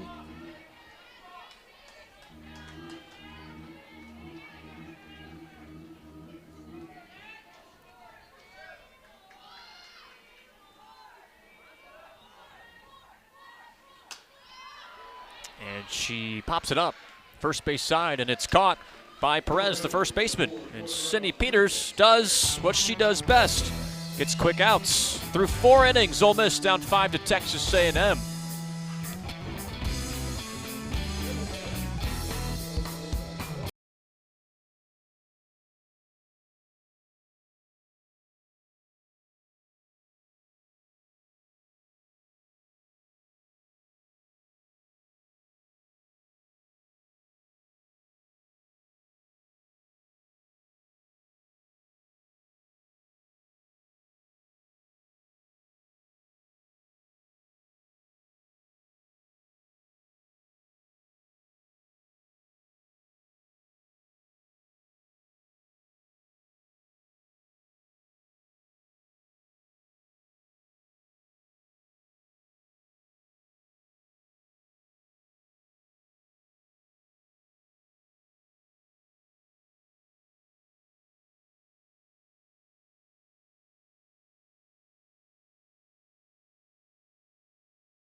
The story in the early parts of this ball game, Texas A&M drew 5 walks in the first 2 innings, 3 of which in that first inning, which they scored 6 runs, also had 4 hits. And then the Aggies followed it up with back-to-back walks to start the second. Then Michaela Warwick hit a 3-run shot in that second. But since, Ole Miss has weathered the storm, including getting out of a bases-loaded jam in the third. They had scored 4 unanswered runs. Let's see if Texas A&M can get back to who they were in the first 2 innings of this ball game here in this 5th inning. Fragile at the plate, hitting 9th for the Aggies.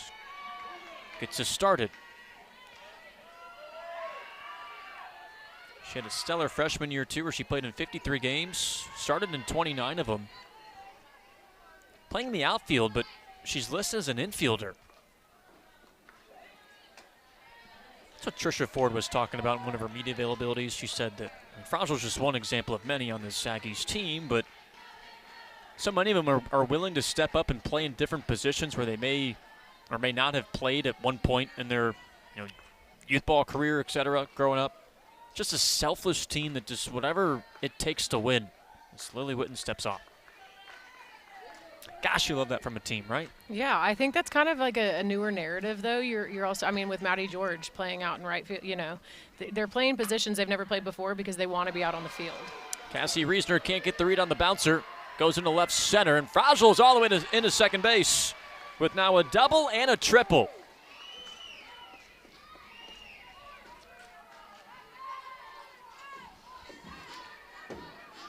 What a night for the 9-spot hitter. 2 extra base hits. Now she's 2 for 3. She's been on base all 3 times. Gives way to Kennedy Powell.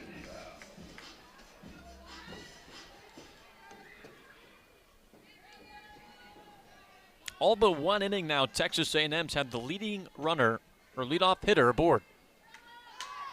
And Powell tried to sneak one down. 2 singles and a run scored today, hitting .429 coming into this at-bat. Began her career at UCLA. This is year 3 for her at A&M. This is 2024, now 155 starts for Texas A&M at third base. She fouls it off, 0-2.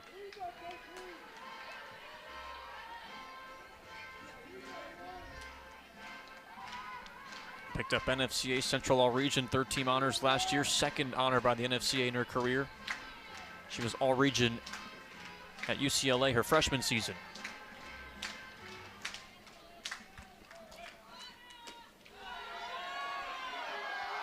One and 2, crowd wanted it.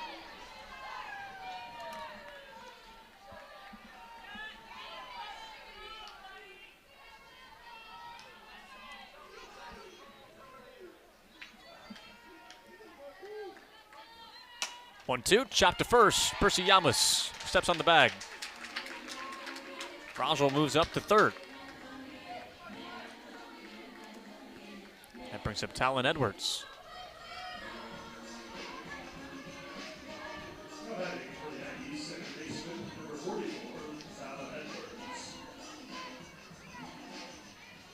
Has the 3rd highest average on Texas A&M.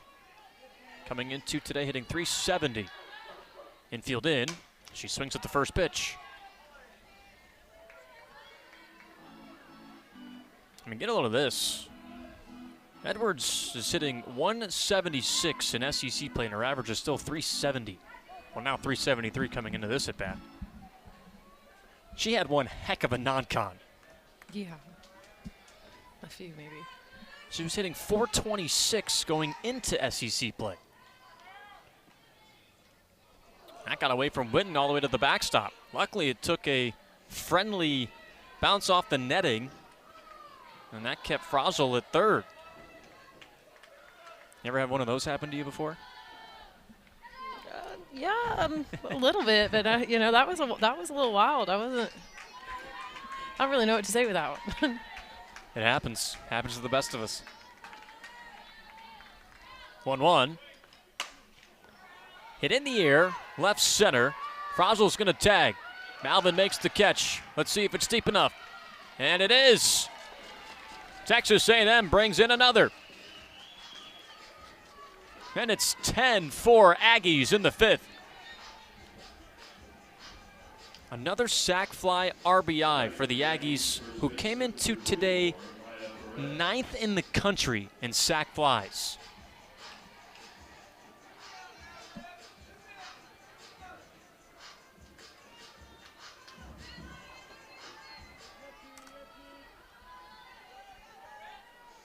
And Edwards now with her 29th RBI of the year.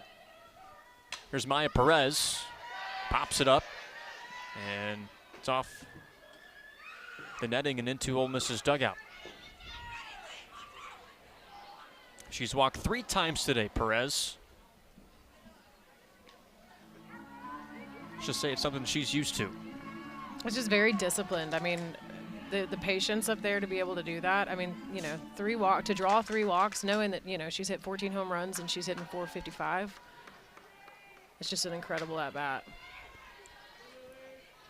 38 walks this year for her. Now 20 of which are in SEC play. 90 walks in Perez's career. 90.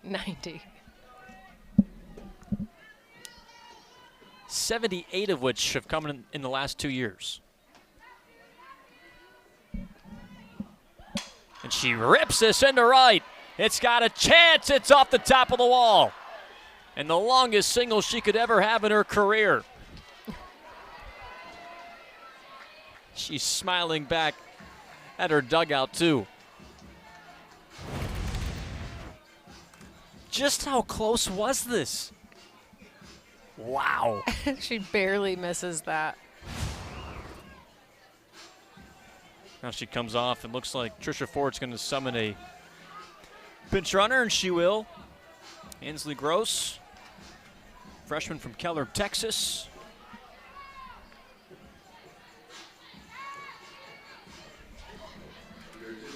I mean, that went 200 and what, 15 feet, you think? Yeah, easily.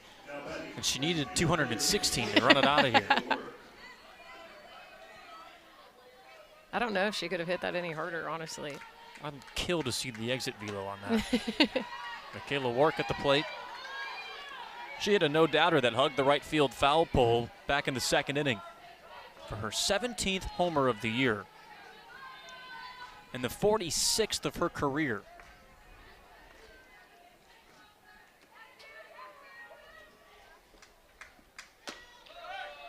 She's had 10 or more homers in now 3 of her 4 years of college softball.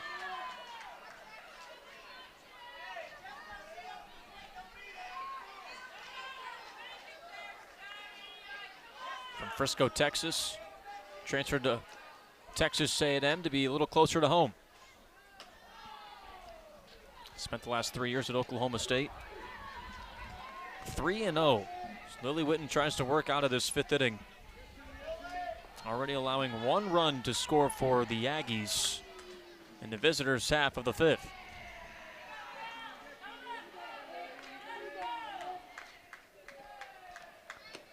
For pitch walk.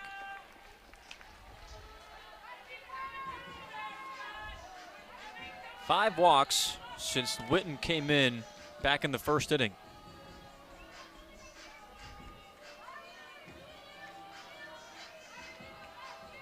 I'd like to see their walks be less, you know, but I mean, it's also not a bad walk there, knowing too that she's drawn, you know, a couple walks. She's K'd, but also the home run. If you're trying to stay into this game, you kind of want to leave that as less damaged as possible. Now Bunker out to have a chat with Witten and the rest of the infield as Kowalewski steps up, today's catcher.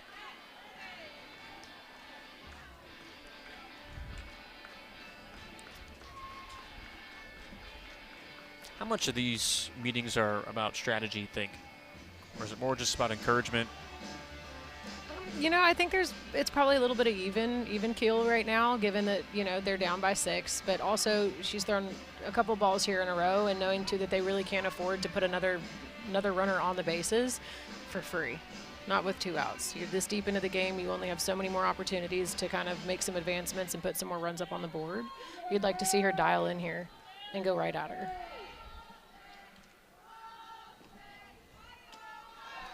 Kowalewski waves and misses. She's put the ball in play in all 3 of her plate appearances today.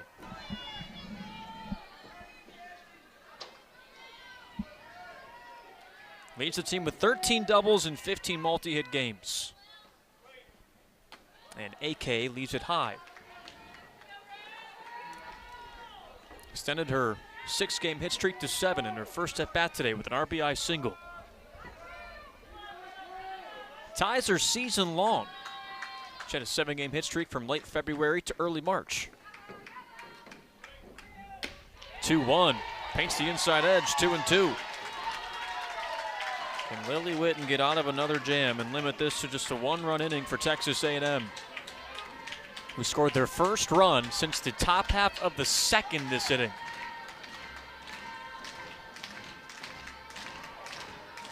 It's not past their bedtime. They're rooting for Lily Witten. 2-2. Full count and a payoff coming.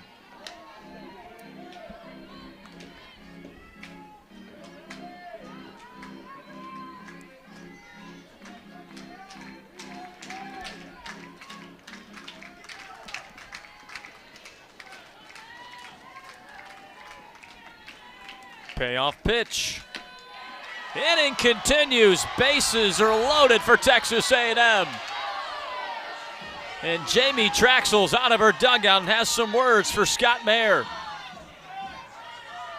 9 walks tonight for Ole Miss. 2 of them now this inning.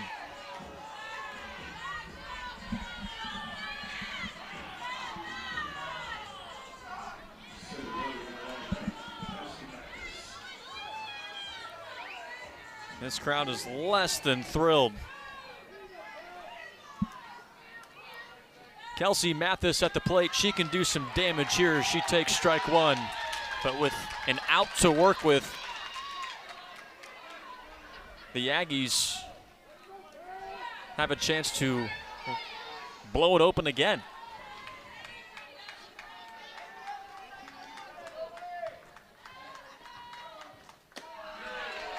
Two quick strikes from Witten. She's made a really solid adjustment here in her off speed. That's what I think she's been leaving a little high. It's gotten a little wild on her. It's gotten away from her. But I like the confidence. I like her, throwing it with runners on and runners in scoring position here, not afraid to overthrow it, dialing in, and working on locations. It's like Piper White, 00's going to come into pinch run for Warwick, who is at second base.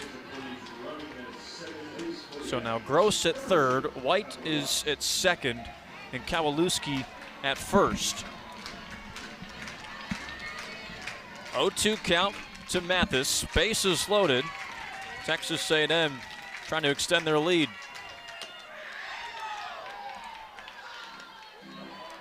Seemed like Ole Miss was going to do everything they could to make a push to get back in this game after trailing 9-0 after the top half of the second. They scored 4 unanswered runs. Aggies finally back on the board here in the top half of the 5th, looking to do more damage. And Witten steps up.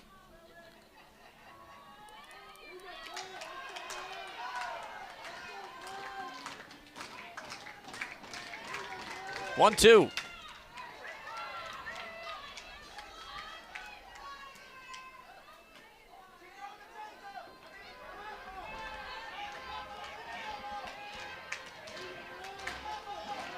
Mathis today, 2 walks, an RBI with bases loaded back in the first. Does have a single today.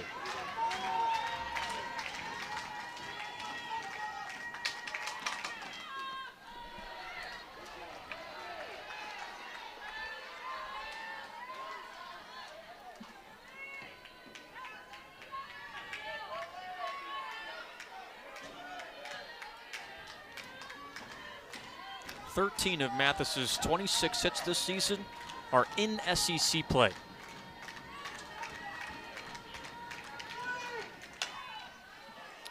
And she is battling against Witten. I mean, I think Witten's doing a better job here as the game has gone on. I think that she's gotten a little bit more settled down, is able to kind of like place and locate a little bit better. And a dangerous hitter, too, you saw on your screen, at .448 average with runners in scoring position for Mathis. Got her swinging, strike 3. One across for Texas A&M in this 5th. This crowd's got something to cheer about. But Texas A&M back up 6. Fooled her on the off speed as Ole Miss will grab the bats when we come back in Oxford.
How about that? Both teams with 10 hits. Texas A&M is up 6 on Ole Miss. They took advantage of walks in the first 2 innings. Ole Miss then scored 4 unanswered. But Texas A&M getting one back in the top half of this 5th. But after that strikeout with bases loaded by Lily Witten, Carly, this crowd's into it. Just kind of feels like, Ole Miss, though they're down 6, they've got some new energy right now. I feel like you have to turn something around. I mean, it's nice to have a crowd and an audience that's also helping engage and do that too. I mean, there's such a nice show out today with the amount of fans in the stands. There's nothing more you can feed off of. Sydney Peters elevates against Percy Yamas, strike 1.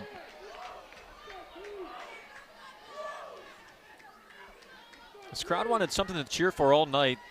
They got it in the top half of this 5th. But again, this Ole Miss team has a lot of work to do still as Peters throws it just a tad high. 1-1. And this is Ole Miss's best hitter statistically at the plate, or I guess you could say most consistent hitter in Percy Yamas. But A&M's done what it's needed to do today to potentially get a win on this Friday night. Ouch.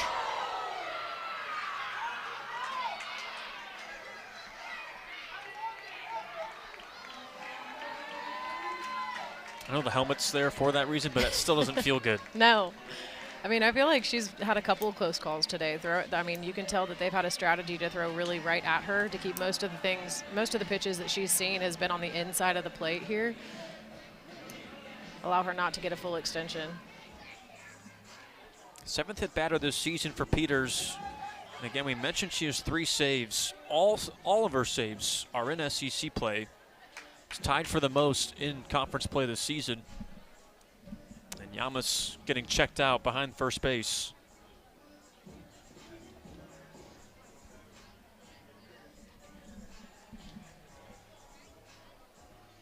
Just double checking that she's okay.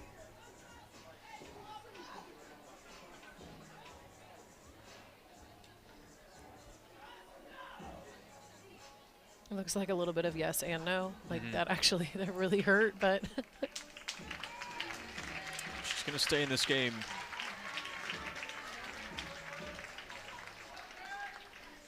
Again, I don't care. Oh, guess not. So Yamas comes out. She can re-enter. And Ole Miss will use a pinch runner. Izzy Rediger. Probably the smart thing to do, just to give Yamas a little bit of time. Nothing wrong with a little bit of recovery. Well, again, that doesn't feel good. We've all been there. Yeah. And at this level, too, you're taking 70, upper 60s, 70 off the helmet. And you admire Yamas for wanting to stay in. And now Trisha Ford, her fourth-year head coach, and in her 16th season as a head coach, pulls her team in.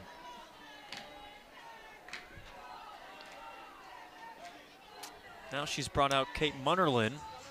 And maybe this is it for Sydney Peters. It is. Munnerlyn instead, number 88. All right, pitching change for Coach Ford and Texas A&M with a 6-run lead in the bottom half of the 5th inning.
Carly, why bring in Kate Munnerlyn here, the sophomore?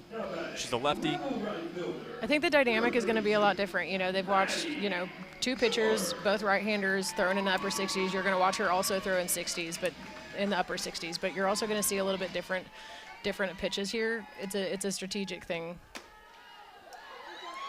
Maybe this is why, because Maddie George skied one out beyond the left center field wall her last time up.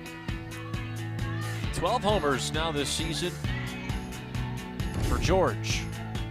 And she hits another. This is also scraping the sky. It's out of here.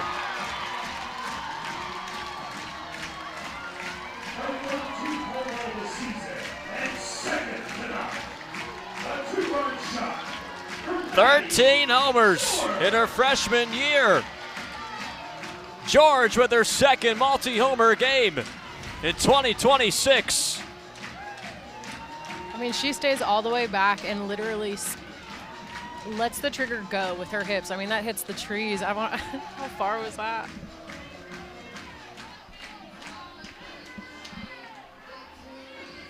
Two for 3 today with 2 homers. Her first career multi-homer game was in a loss against McNeese. And what the true freshman is doing is unbelievable. Quick call of time. George did homer against Tennessee a couple of weekends ago, hit a 3-run homer to tie the game. It's in the 6th, 3-3 in the series finale. Now George has 3 homers in conference play and gives way to Cassie Reisner, who is all sorts of hot right now. 2 for 2 today.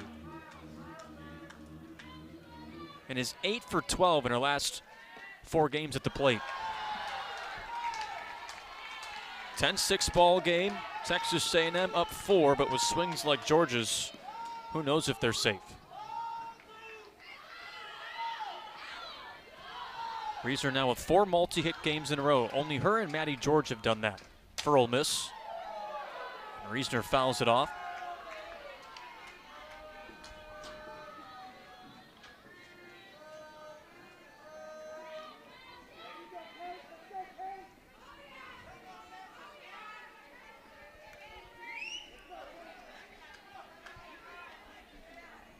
Munnerlyn's ready. Here's her 2-1. Cut on and missed. It was just Munnerlin's 5th home run she's allowed this season in 30 2/3 innings. Sophomore in her 2nd season with Texas A&M. Most production she's had 2 in a year this season. Roped into center, but right at Mathis. Makes the catch. Cassie Reisner's hit the ball hard every plate appearance today. And majority, I mean, and mostly to like the same spots. I mean, you talk about seeing the ball really well right now. There's no better time in the year, but at the later half of your season to just come in and start seeing the ball as well as she is.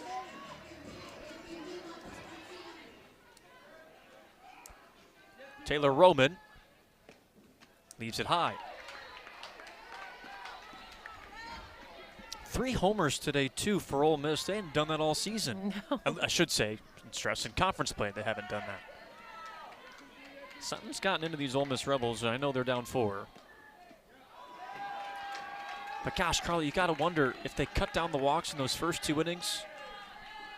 A&M took advantage. You really wonder what this game would be right now. I mean, yeah, you look at the amount of hits that they have, and they're 10 for 10 on that. But I also think that if you didn't have those walks, this ballgame would be a completely different ballgame. They may even be ahead if you cut the walks in half even.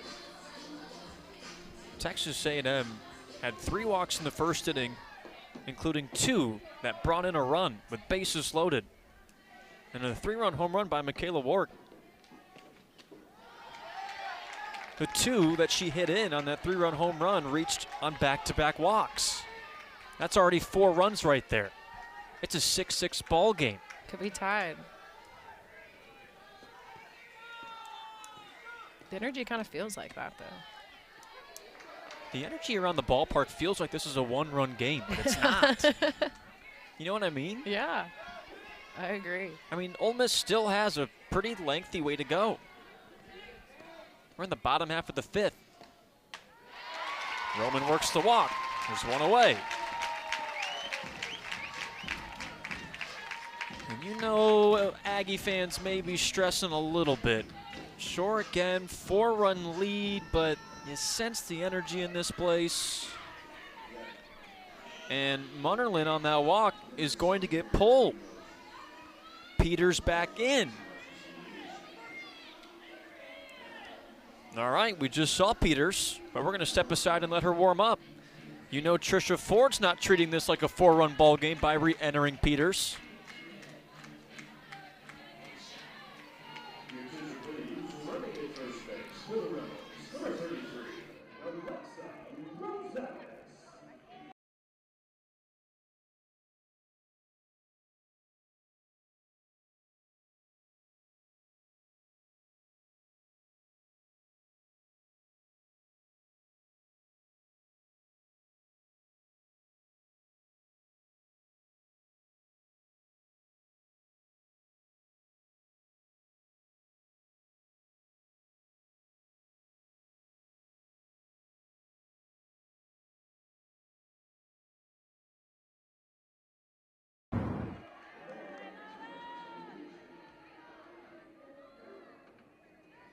Peters back inside the circle, faces Leilana Applin, who homered her last time up.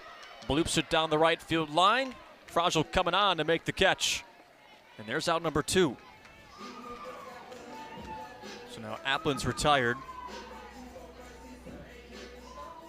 And Ryan Stark comes back up as she gets some intel from Applin.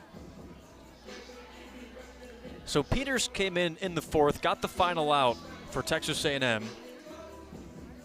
Then hits Percy Yamas.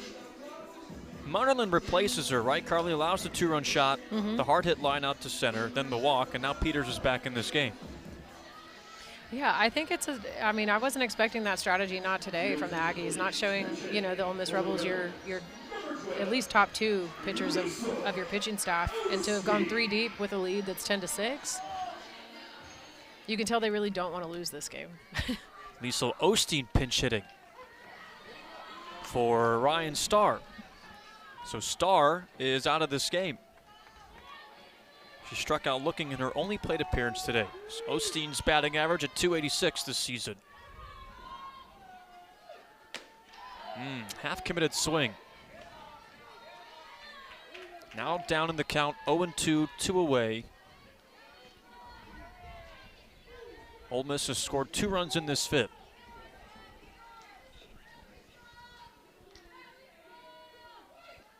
Swing and a miss. Got her to chase side away on 3 pitches. 10-6, Texas A&M hanging on. We head to the 6th in Oxford.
(10-6) on this Friday night in Oxford, Mississippi. Texas A&M on top of Ole Miss. Rebels coming off a week of rest for Easter weekend. Took the series against number 4 Tennessee 2 weeks ago. Percy Yamas back in this game after taking a pitch to the back of the helmet. Good to see the Rebel first baseman back out there. She was good enough to run after she got hit by the pitch, but Jamie Traxel decided to use a pinch runner anyway. And there's Grace Thompson in for Ryan Starr, who was pinched hit for now twice in this game, unable to re-enter now after being pulled. Lily Witten back inside the circle for another inning of work for Ole Miss. She's been pitching since the first inning, and she faces KK Dement in this 6th. How critical is a scoreless inning here if you're Ole Miss? Down 4, you kind of feel like this crowd is energized, and they're giving you momentum. I think it's crucial. I mean, you still give your team an opportunity to score more runs. That hits KK Dement when she was out of the box. Out number 1.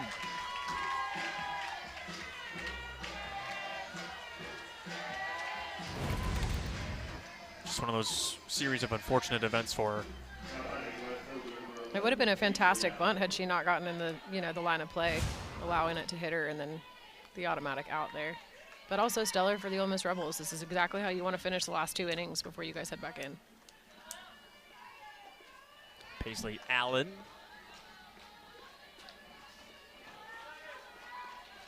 She's ahead 1-0. Sack fly RBI back in the first, single in the third, and grounded out in the 4th. Chops at the 3rd, Grace Thompson. High throw. Sometimes the ball always finds you when it's your first time out there. Right. Wants to make sure you're ready and you're awake. 2 quick outs for A&M's offense. They have not gone in order all night. Lily Witten and Ole Miss pitching, they've had traffic on the base paths in every inning tonight. Again, 9 runs scored by Texas A&M in the top of the first and second innings, and just 1 run scored by them since.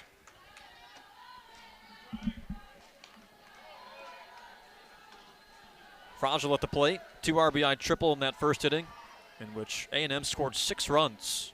Had a double in the 5th. She has 2 extra base hits. The rest of the Aggies have 1. That was a 3-run home run by Michaela Ward. Flares it left field, and Texas A&M goes in order after Applin makes the catch. For the first time tonight, the Aggies go 3 up, 3 down. And Ole Miss, with 6 outs remaining, are down 4.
Well, we thought that the first 2 innings at Texas A&M would be in the driver's seat for an eventual run rule win, but Ole Miss slowly but surely clawed back into the game, made Texas A&M feel a little uncomfortable. I'd say the Aggies are right now down 4. Ole Miss has some energy in this building. Yeah, I mean, I think they've done they've just done a well job today. I don't feel like this is, a lot of the Ole Miss team that we've seen this year. You just like to think that maybe they've made some adjustments in the last few weekends. Taking that win against Tennessee was solid. Having an off weekend and then having to, show up to this, it's tough. Well, we asked Jamie Traxel as Taylor Malvin steps up 2 for 2 today with an RBI double and a single, about that weekend off and the momentum that the Rebels had going into a weekend where they weren't playing. Because you think about it, Ole Miss got its first SEC series win in Knoxville, first series win in Knoxville in program history, and then they go and don't play softball the next weekend. I mean, that's a huge momentum boost for a team that was winless in SEC play. She said, well, they tried to, at preseason, work a series into that weekend. They just couldn't logistically figure it out. And that's why the midweeks work so well against Central Arkansas and Samford earlier this week. 1-2 to Malvin, checked her swing, and the appeal. Tatum Stolting says Malvin held up, 2-2. But it's not been an easy season for Ole Miss. Series against Texas, Oklahoma, Alabama. Into left center. And Taylor Malvin has a leadoff single in this 6th inning. Why does it feel like Ole Miss has the momentum down 4 runs? It does. I mean, the stands, everybody. You can just feel it. If you can feel it in the air. I think they're just starting to see the ball a lot better, and they're starting to string together some hits that I don't think you've seen from this team this year. No better time to peak than at this point in your season. Here's Kennedy Bunker. Taylor Malvin with a 3-hit day. Her second 3-hit game this season. Big deep breath for Kennedy Bunker. 1 for 3 today. A double back in the 4th inning. And again, she shows bunt. She did that a lot in her last at-bat, wound up getting the double from it, but now she's down 0-2.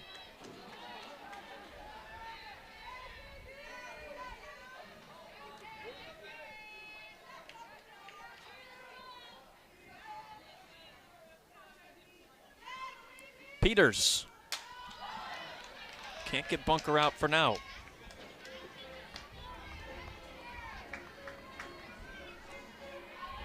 And Peters has 3 saves in SEC play. There we go, it came out. That leads the conference.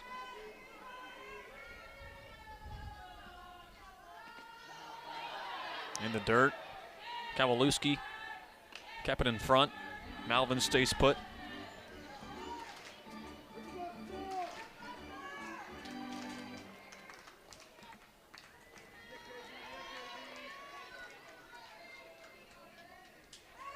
Peters had 2 saves last weekend against Georgia and 1 against LSU. 1-2, just puts the bat on the ball. They go to second for 1, first for 2, in time! Edwards to Menon Perez. Twist it for the Aggies in the bottom half of the 6th.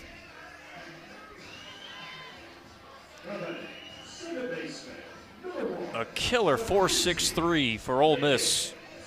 It was another well-hit ball, but I think if she had just kind of waited on that a little bit more, hit it a little bit harder, could have created a little bit more of chaos on the base paths.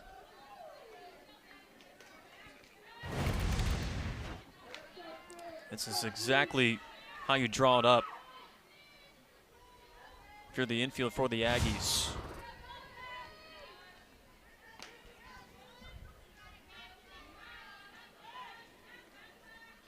And now Ole Miss with 2 outs in this 6th. after having the leadoff hitter aboard. Pickens down 0-2. Peters was clutch against Georgia last weekend. Had a 4-out save in Game 3 that clinched the series. In the series opener, faced 3 batters in just 1 inning. Pickens hung on, 1-2.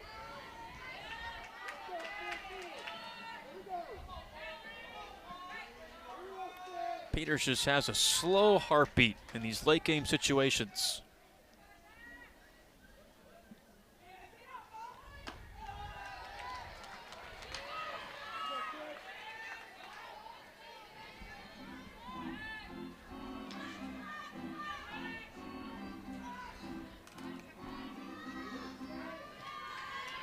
I don't think we've seen as much of her rise ball today as I anticipated to see. I mean, she's got a rise that she throws at like a multi-level here. But I also think that the Ole Miss hitters have kind of made solid adjustments and laid off a lot of that stuff. I mean, they haven't seen her a whole bunch, but I imagine they will throughout the rest of the weekend.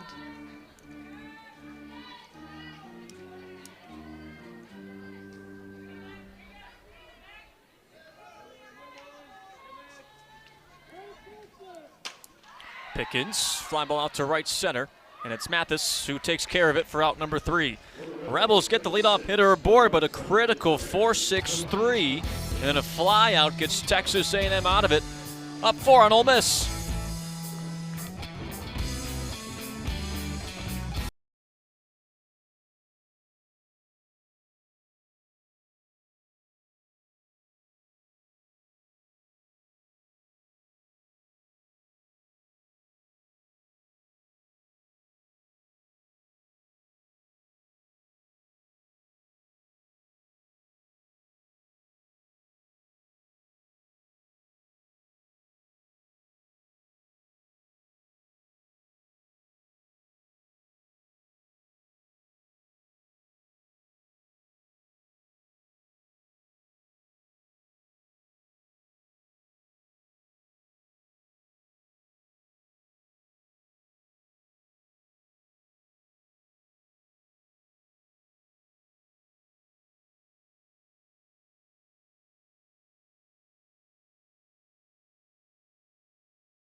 After the 6th inning this season, Texas A&M is 15-0 when leading. Ole Miss is 1-11 when trailing.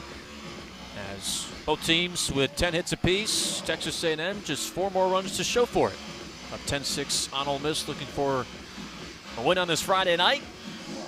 Aggies in the driver's seat right now with a chance to do more damage with the top of the order due up. After scoring 9 runs in the first 2 innings and working 5 walks in those first 2 innings, seemed like the Aggies were just going to run away with it. Then Ole Miss started to make it more and more interesting as the game went on. A&M started to concede more runs.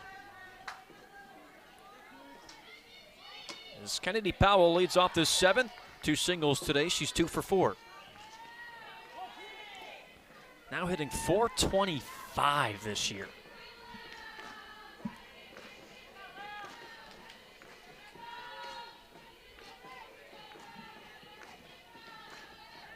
Lily Witten hits her. That was close to the bottom of the bat. You never know with those. But Scott Mayer grants her first base. Doesn't look like Jamie Traxel's going to challenge.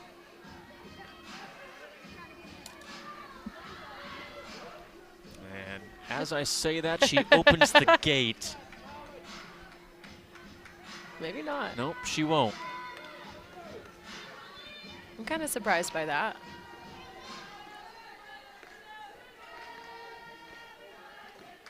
All right, we'll let it be. Here's Edwards, runners on the move. Throw down is not in time. Powell swipes the base, her 18th. And now Jamie Traxel's going to have the crew take a look at this one.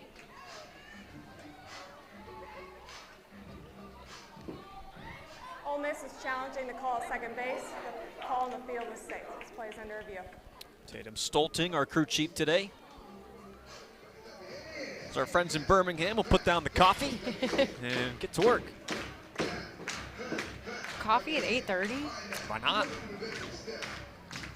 It's a long night. We got prep to do after this, Carly. We got 2 more games. We do. I feel like more of like an energy drink. Energy drink? What are you, ripping Monsters at 8:30 at night? Here's Hawkeye. And zooming in on that. Oh, Cassie Reisner. It looked like the ball had a good read on that. And she's out. Yeah, the tag is applied right there, it seems. Powell's only been caught stealing twice this year. She's 17 for 19.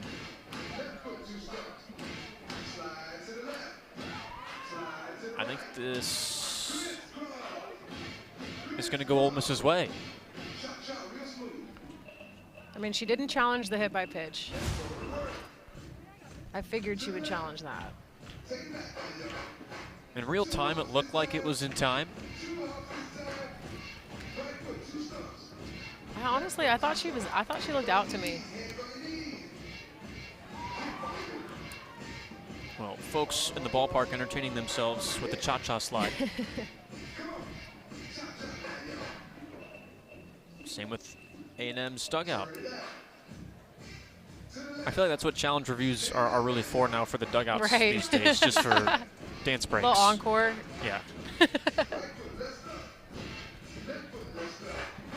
After review, the call on the field has changed. The runner is out. There you go. Kennedy Bunker throws out Kennedy Powell. Powell's caught stealing for a 3rd time this season.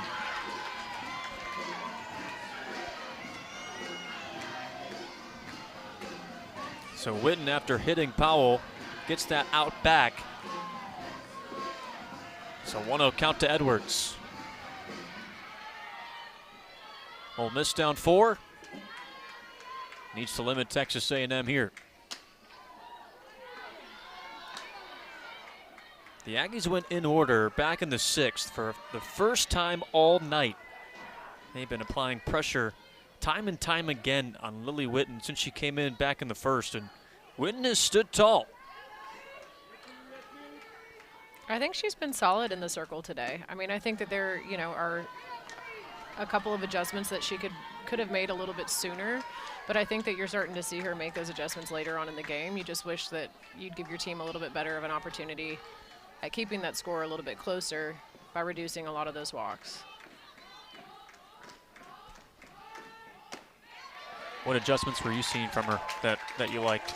I think she's located and found a little bit more of the strike zone. I also think that the strike zone's been a little bit bigger. I think it's been, which is a good thing. I mean, for a pitcher, it's your dream. Yeah, you're a pitcher. You would say that. Strike 2. Speaking of maybe a big zone. Big zone.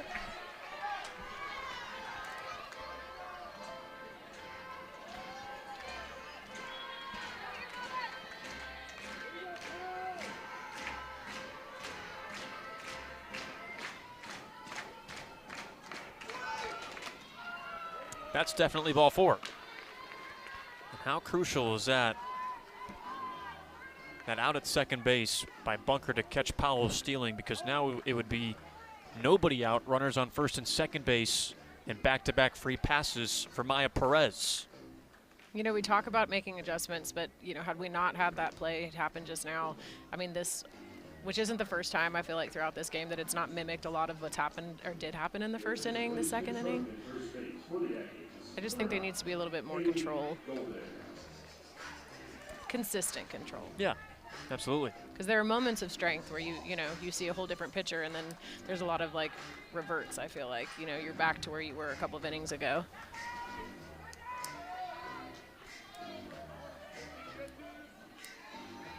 Maya Perez at the plate. Had a 205-foot single, we'll call it, her last at bat. Hit the very tippy top of the wall in right center. Takes the first pitch strike. She carries a lot of power. 304-foot bomb against McNeese earlier this week. In fact, the social media team called it Artemis 3. We got Artemis 3 2 years early.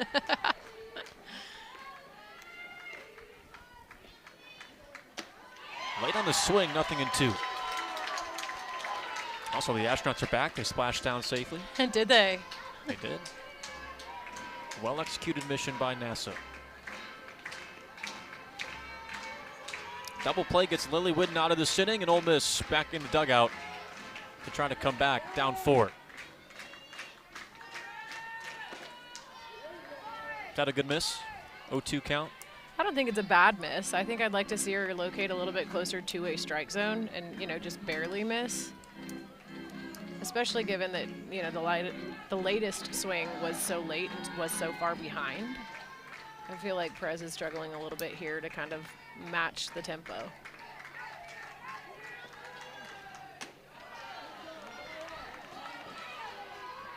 Misses high. Perez, too, is the master at working walks. 3 of them today, 90 for her career. 2-2 is popped up. And a massive second out for Ole Miss. Reasoner makes the squeeze. But doesn't get any easier, because now Michaela Wark is at the plate.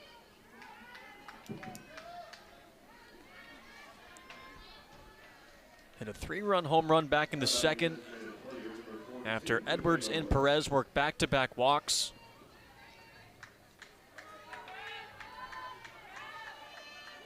She's walked twice today, now has 4 RBIs. Off-speed curls in there. I think her off-speed is lethal if she could just consistently throw it a little bit more for a strike and miss more appropriately.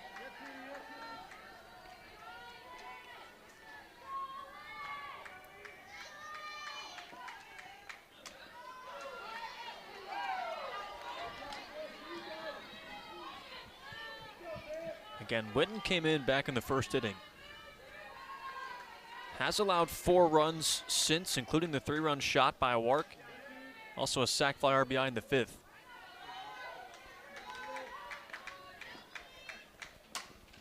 This is flown out to shallow right. Coming on is George, but out is Pickens, and the sophomore makes the catch.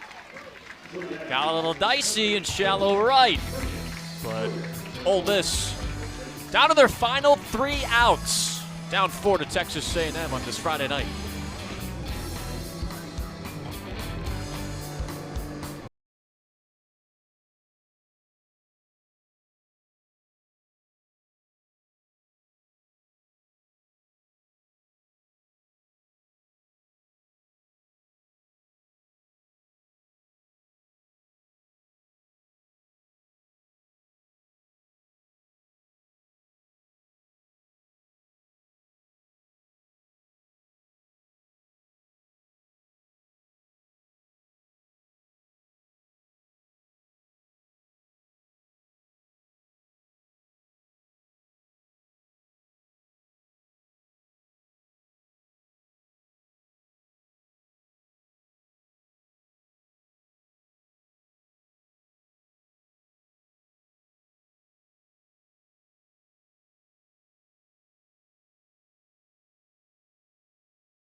thing that they needed to do.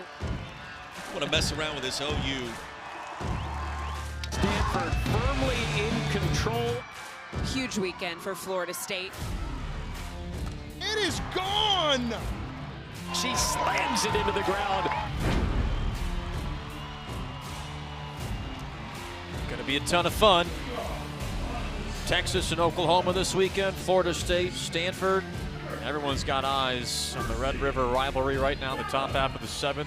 It's Oklahoma up 3-0 on Texas in Austin. In this game, though, between A&M and Ole Miss, Rebels down to their final 3 outs, down 4 against one of the best closers in the SEC and Sidney Peters. There's 3 saves, all in conference play, including 2 last weekend against Georgia. Facing Ole Miss's most consistent hitter, Percy Yamas, who's 0 for 2 today with a hit by pitch. Bounces it to third, well played by Powell. Long throw, gets her in time.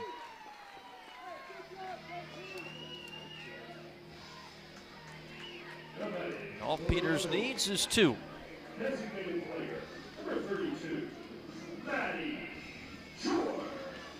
But Maddie George hasn't been an easy out.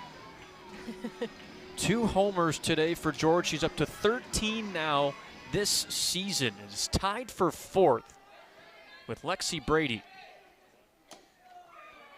Lexi Brady's an Ole Miss legend who's in Ole Miss's dugout right now. Lauren Grill for Ole Miss has the freshman record with 14.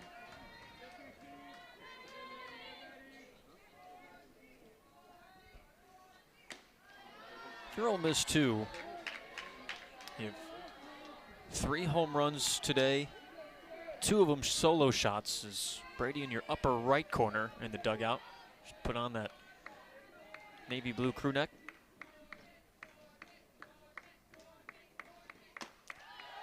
Sometimes you can live with the solo homers, especially when you're up 9-0 after 2 innings. You'll live with the solo shots. Yeah, I mean, if that's all you can kind of string together, I feel like yes, but I think it's the being able to gather a couple of hits and really make production that way that kind of helps turn the momentum. 2-2 to George. Story of this one, 9 runs for A&M in the first 2 innings. They worked 5 walks. All 5 that reached via the walk scored, including 2 runs came in via the walk when bases were loaded. George chases the high heat. 2 away for Peters in this 7th. It's a hard pitch to lay off of. I mean, she can locate her rise ball in 3 different locations. It's going to make it really hard for the Ole Miss Rebels to lay off of it, knowing too that they'll probably see her again throughout this weekend. It's an adjustment they'll have to make quickly. Peters' second strikeout tonight. She faces Cassie Reisner. Miss low. Reisner now 4 multi-hit games in a row.